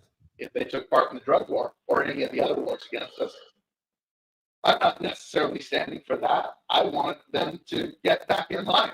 Really, I don't even want to hire different employees, to tell you the truth. I'm just not that interested. Like, just get back in line, obey the citizen. When he tells you to leave, you got to go, man, unless you got a warrant. Because if you don't, you're disrupting his business. I'm a complainant while the cop is not. So it's not on even ground. And you know, everyone needs to get out of this idea that the cop is, it's not just that we're equals. And it's not that the cop is above us, which this is what people believe. It's actually the exact opposite. Yep. Without a warrant, you can give him lawful orders. You can seize him without a warrant. He doesn't have a right to freedom of speech with you. If he says something that you don't like, you could charge him with disorderly conduct or maybe a threat or something like that. Aggravated menacing. This is the word that comes to mind. The words that come to mind when I watch a lot of these cop videos, when they bust somebody's window and then they drag them out. Whenever they're doing something really heinous, that's, you know, or they're threatening to do that. That's aggravated menacing, dude. That is aggravated menacing. What's that? Those are mostly all state laws. So it depends on the state. Well, all states are a little bit different. In my state, touching someone is harassment. In another state, it could be battery. In another state, it could be assault. I'm going to have to drop out here. Hey, thanks for coming. Let's. I did just want to make a closing thought. Sure. I guess there's different ways that people can think that what the actual problem is, or how we got to the problem, whether it's ending qualified immunity will stop what's happening, or Terry versus Ohio will stop what's happening, or going right back to what you're saying. I agree with I'm not faulting you for your faults. Don't fault the people for listen, the law is written down. The goal is to stop the government from doing what they do. Okay, listen, hold on. Everything you're saying is nonsense, just like what the auditors do. Okay, let's take a look at what you're saying with qualified immunities. You only qualify for immunity if you're not violating someone's constitutional rights. Are they violating someone's constitutional rights? They always absolutely are. Every day, all day. Every day, all day. Law. Judiciary doesn't make the law. That's a fact. That's not debatable. Like, no one gets to argue about it. Congress makes laws. That's not a debate. The law is the Fourth Amendment. It's a requirement of a warrant. It doesn't matter what the Supreme Court has thought about or wrote down or any of that. It doesn't matter at all. It never has actually. The root of our tool, the root of our tools against the government that are going to be effective, period, is everything under the supremacy clause. All the rest of it is bullshit. It's all bullshit. I got to disagree. You know, man, Terry versus Ohio is bullshit. Yeah. Qualified immunity is bullshit. It's bullshit. Well, cops redressing us is bullshit. All right, I'm sorry, man. You know, but we're just going to have to agree to disagree, man. And this is the whole. No, that's why I came here. And I'll listen to. I won't say even dissenting opinions. I'll just say other opinions. That's what makes the world go round. I'm not sharing my opinion, though. I don't want you to even get that impression. That's why I have citations for everything I say. It's not an opinion, man. This isn't a religion where we have no idea what God wants. We know what the law is. It's logic. It's all logic, man. Terry versus Ohio and qualified immunity are illogical. Yeah. They are illogical as hell. And pursuing that avenue, you're just not going to get any traction, man, because there's nothing there. There's nothing there. The point is, let's you become the complainant, you file charges, you see them in court, and then you sue their asses. You get it all on the record. It's indelible. It always is going to be there. All this hemming and hawing about OTVO. Okay, I get that. And qualified immunity, I get that too. But the point is, man, none of that shit matters. It's like being in a top fuel dragster on sand and thinking that you're going to get anywhere. You're just not. You're going to spin your wheels. That's all. Man, we've been brainwashed into thinking that by these, certain auditors, and one of them I love dearly, but he's just going to have to change his way of thinking. The approach has to be logical. The approach has to be lawful, which means constitutional. Anything else is a wasted effort, It's just wasted, man. You see, it's getting no traction. And, Chile says it himself. It takes a generation to overturn anything that the Supreme Court has to say. Well, then fuck what they say, especially if it doesn't matter, if it's irrelevant. Dude, it's like trying to race in the 2024 Indy 500 with a car from, maybe I'm making a bad comparison because the cars from 1986 would dust these new cars now. But where I'm getting, like last year's model, you're not going to be able to win. You cannot win. The best car is the 1776 model.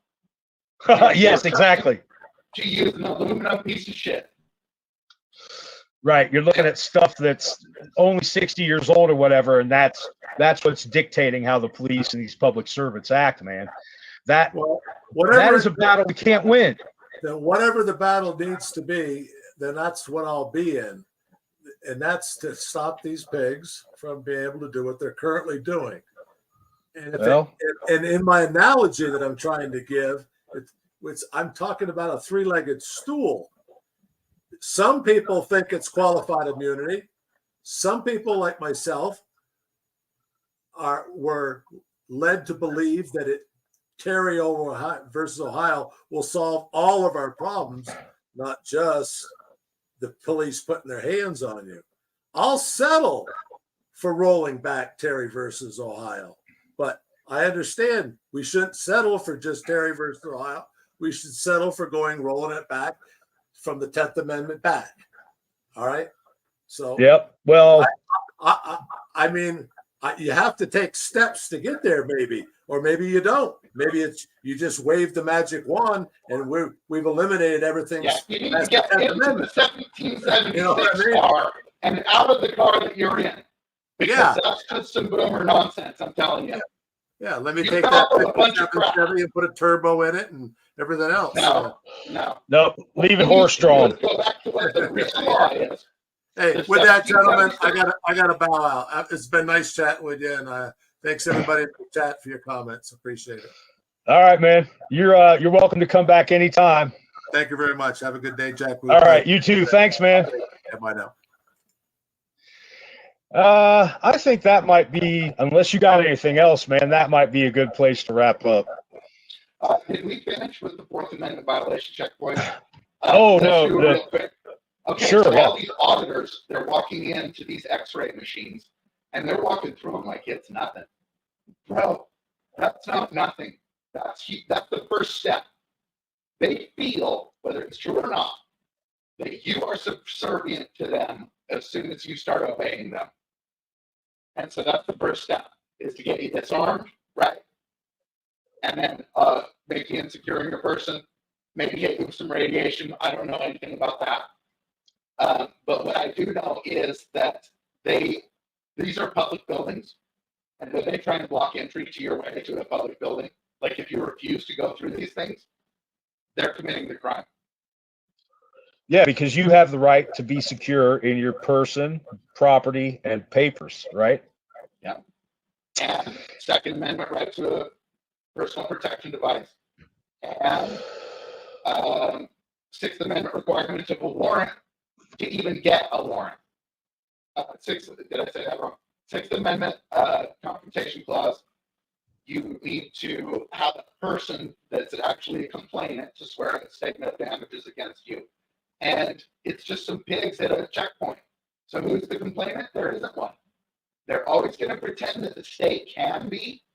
But if you're smart, you win that immediately. It's like, he's operating off of this 70s textbook that's just not working. And like Chile has the same ideas in his head about the case law precedent. That it's so supreme. Well, if it's so supreme, why didn't Chile get off? Well, I mean, Chile didn't invoke really any of his rights. He let his lawyer do his talking, and he only maybe invoked one and didn't do it very well. Let the guy lie. He didn't discredit the guy before he got on stand. He didn't move for dismissal just on the Sixth Amendment confrontation clause, which he could have done that before any arguments even went out. And then he didn't use a jury. So it's like, even if somebody wanted to go on his side, you know it's not going to be the judge that he just gets off, which, that's a 14th Amendment violation, equal protection under the law. They do it all the time. But the thing is, in order to get an appeal, you got to stand up and be like, this. I was securing my person on that sidewalk, Your Honor. And this man came up and started touching me, pushing me around, and seized me without a warrant, and dragged me off to jail. Constitutional violation, He never even had a complainant. He couldn't have got a warrant if he wanted. He was disorderly. The cop was disorderly. I placed him under arrest for disorderly conduct or harassment or assault or whatever it is in your state. Well, kidnapping would be one too. Kidnapping. Yeah. Well, yeah. Once they move you, right? Right. And then it says, it's the U.S. code, I believe, that says something about committing crimes on the highway. With kidnapping, moves it up to like the capital level, I think. I'm not right. sure. Or going in costume on the highway committing crimes. That's another one that you could attach, because there's no doubt they're wearing costumes or disguises or whatever you want to call it. If it comes to that, though, you might not have as good of a case as you think. Well, that's something that it's something that you attach anyway. Yeah, you make the attachments that you can, Right. Just like 5 pages long and stuff for a 10-minute interaction. I got pulled over by a cop. I don't know. It was 3 months ago or something. And, he said, "Hi, how you doing? I'm blah, blah, blah with blah, blah Sheriff's Department." And I'm like, yeah, okay. I know. I saw you. As soon as he starts talking, as soon as he starts talking, I tell him, "Listen, Dogus interruptus." You know what? I'll allow this, just because I love dogs. Yeah, me too. They're awesome. Yep. And Kitty's right here in my lap. Kitten. She's 6 or 8 months. Yeah, I've known maybe 4 cats in my life that were actually worthwhile. The rest of them were just kind of like stuck up, effete snobs, man, with sharp claws. A dog can never be that.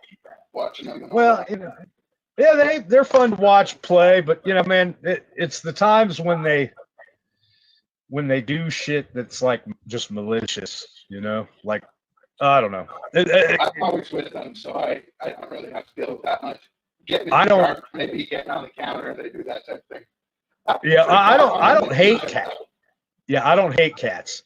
What were we talking about? Oh, I was telling you about when I got pulled over. And he started his bibble babble. He said, "Where do you know, your muffler's a little bit loud there, bud," or I can't remember if it was that one or something else. And I said, "Okay." I turned on my camera, and I said, "Okay, I'm going to invoke my First Amendment. This is a cop protest. I protest to you pulling me over and getting in my way and letting me be about my business. I'm going to invoke my Fourth Amendment right, which means that you don't get to see my identification. You cannot seize my person." And, then I invoke my fifth. And, you can attach, like, every single time they ask a question after you stand on your Fifth Amendment, that's a civil rights violation. And I went, you into answering. Yeah, he kept They know you don't want to. Yeah, they keep asking because they think that you'll just give in. But, he asked me where I was going, and I said, "That's one." He said, "Where are you coming from?" I said, "That's two." He said, "Where do you live?" I said, "That's three." "You want to keep going, man? Because these are all going to get attached to a civil rights lawsuit if you insist on going through with this stop." And at that point, he said, "Have a nice evening. Take care of the problem with the muffler. Take care of the problem with the license." My license wasn't revoked or suspended. It just expired, and I chose not to renew it because I don't have to. I got insurance. I got a registration. That's good enough. To keep me from just getting pulled over for no fucking reason. I know that you can do away with the license plates and hold like a personal liability bond or whatever. It's not specific. It covers everything that you do. They're very expensive, but you probably don't even have to do that, really. It's a surety bond or something it's called. Look, a cop might ask you for that bond, and what are you going to tell them? "I'm securing my documents." Exactly. It's honestly, if they pull you over, show me your warrant. Right. That's the first. Yeah. Okay. That's my first mistake, I guess. But put it all back onto them. Make them prove that they've got a reason to seize you. Otherwise, we're literally talking about their crime against you. And whether or not you can do a citizen's arrest in your state, you can still just file a criminal complaint for misdemeanor. Just file it. Yep. Email it. You've got a record. You don't have to verbally arrest them. You can tell them you're committing a crime, and I will file charges with the DA or whatever. I mean, unless you get arrested on the spot, but still, you're always going to point out that they're committing a crime, because then that's what you're going to talk about in court. Right. Yep. Exactly. Yeah, I get it. I get it, man. My thinking has been faulty. I'm still learning. Well, but I mean, Chili knows so much about the law, but it wasn't enough, was it? And it's because he's just missing out on a couple of little things. Case law precedent isn't law. Supremacy clause are the laws that definitely apply to you, even on Tuesdays or Wednesdays. Or Saturdays or Sundays or fun days or birthdays or, wedding days. Right? Inalienable.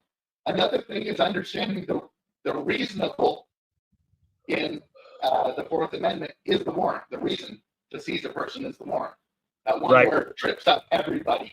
They're like, "Oh, so now it's just that the cop thinks it's reasonable." No, it's that the judge thinks it's reasonable. And he'll go ahead and write that down for you on a warrant.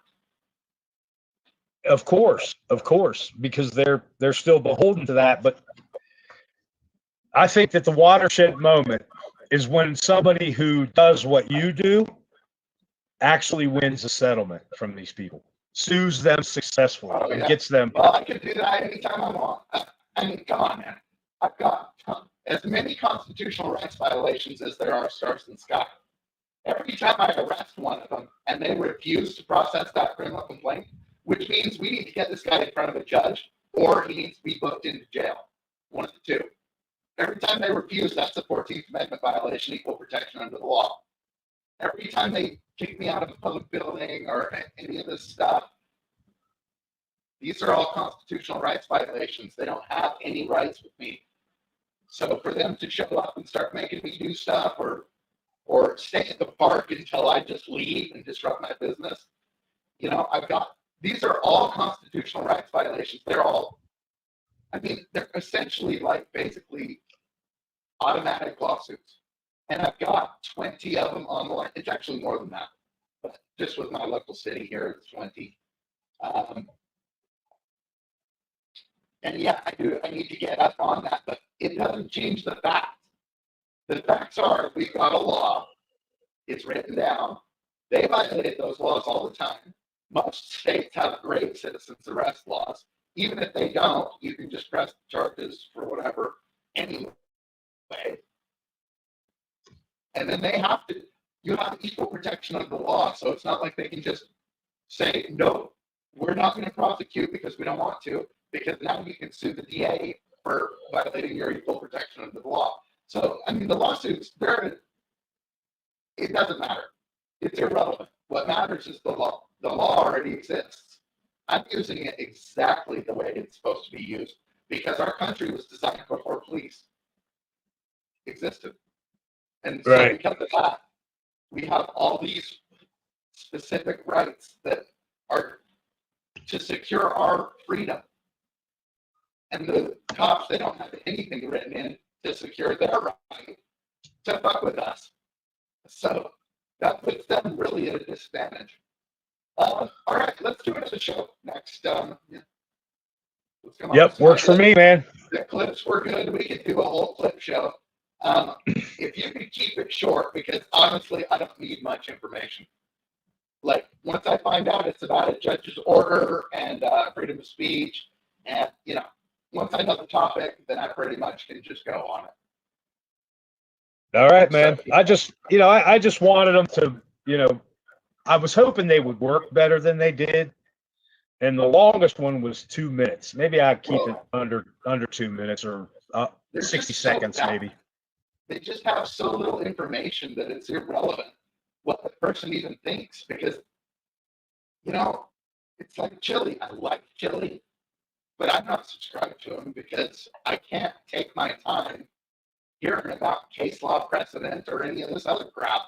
Like, it's just nonsense to me, and so I can't even stay with it. And so, just a couple of points, really. We're already going to know the law. That's the point.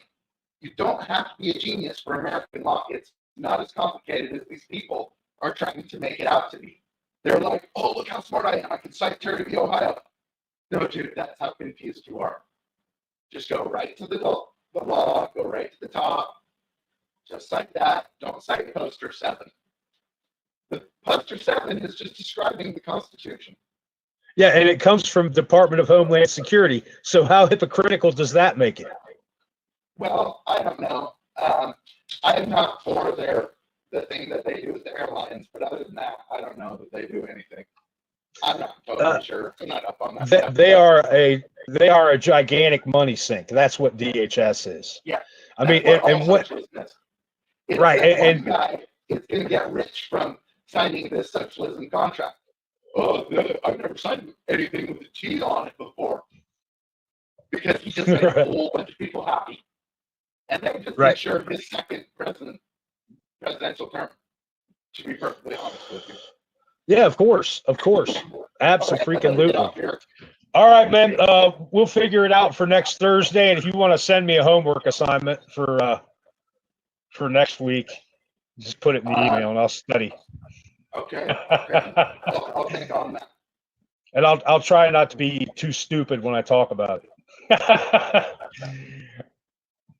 I mean, hey, as long as we keep progressing in the conversation where it's like we're getting to this idea where we're understanding this shit's maximum and this is way below it, it's null and void. That's progress. These other auditors have been watching these audits for 10 years and they are not really making progress towards the actual law. They're making progress towards like a bunch of gibberish. Like, and everyone's getting on the same page with it, but it doesn't help you. That's how many auditors are going to jail. Yep, they're going to jail because they're not the complainants. They're not arresting the cops. They're not giving them orders. Right. That's the one thing that I absolutely agree with Chili on is that you got to take charge of these pigs. Yeah, but he's doing it mostly the wrong way. All right, listen, my brother. We'll cut it off at that. And thanks for showing up, my friend. And I'll see you in the emails, and then we'll make a plan for next week. Awesome. All right. Yeah, I appreciate your time. You're a great Yeah, host. I appreciate yours. Thank you very much. And thanks to Let's for coming too. Yeah. We're just gonna have to, show him a little bit of edification. That's all. We're like you said, we're breaking brainwashing at this point, and we have to do it in a way that's edifying, because all of these auditors that are doing it wrong, dude, have value. And as long as they get corrected, their value can skyrocket. Absolutely. And then we're talking about getting somewhere as a country. All right, my brother, you have a good day. And thanks a lot, man. Take it easy. Appreciate it. Later, everybody.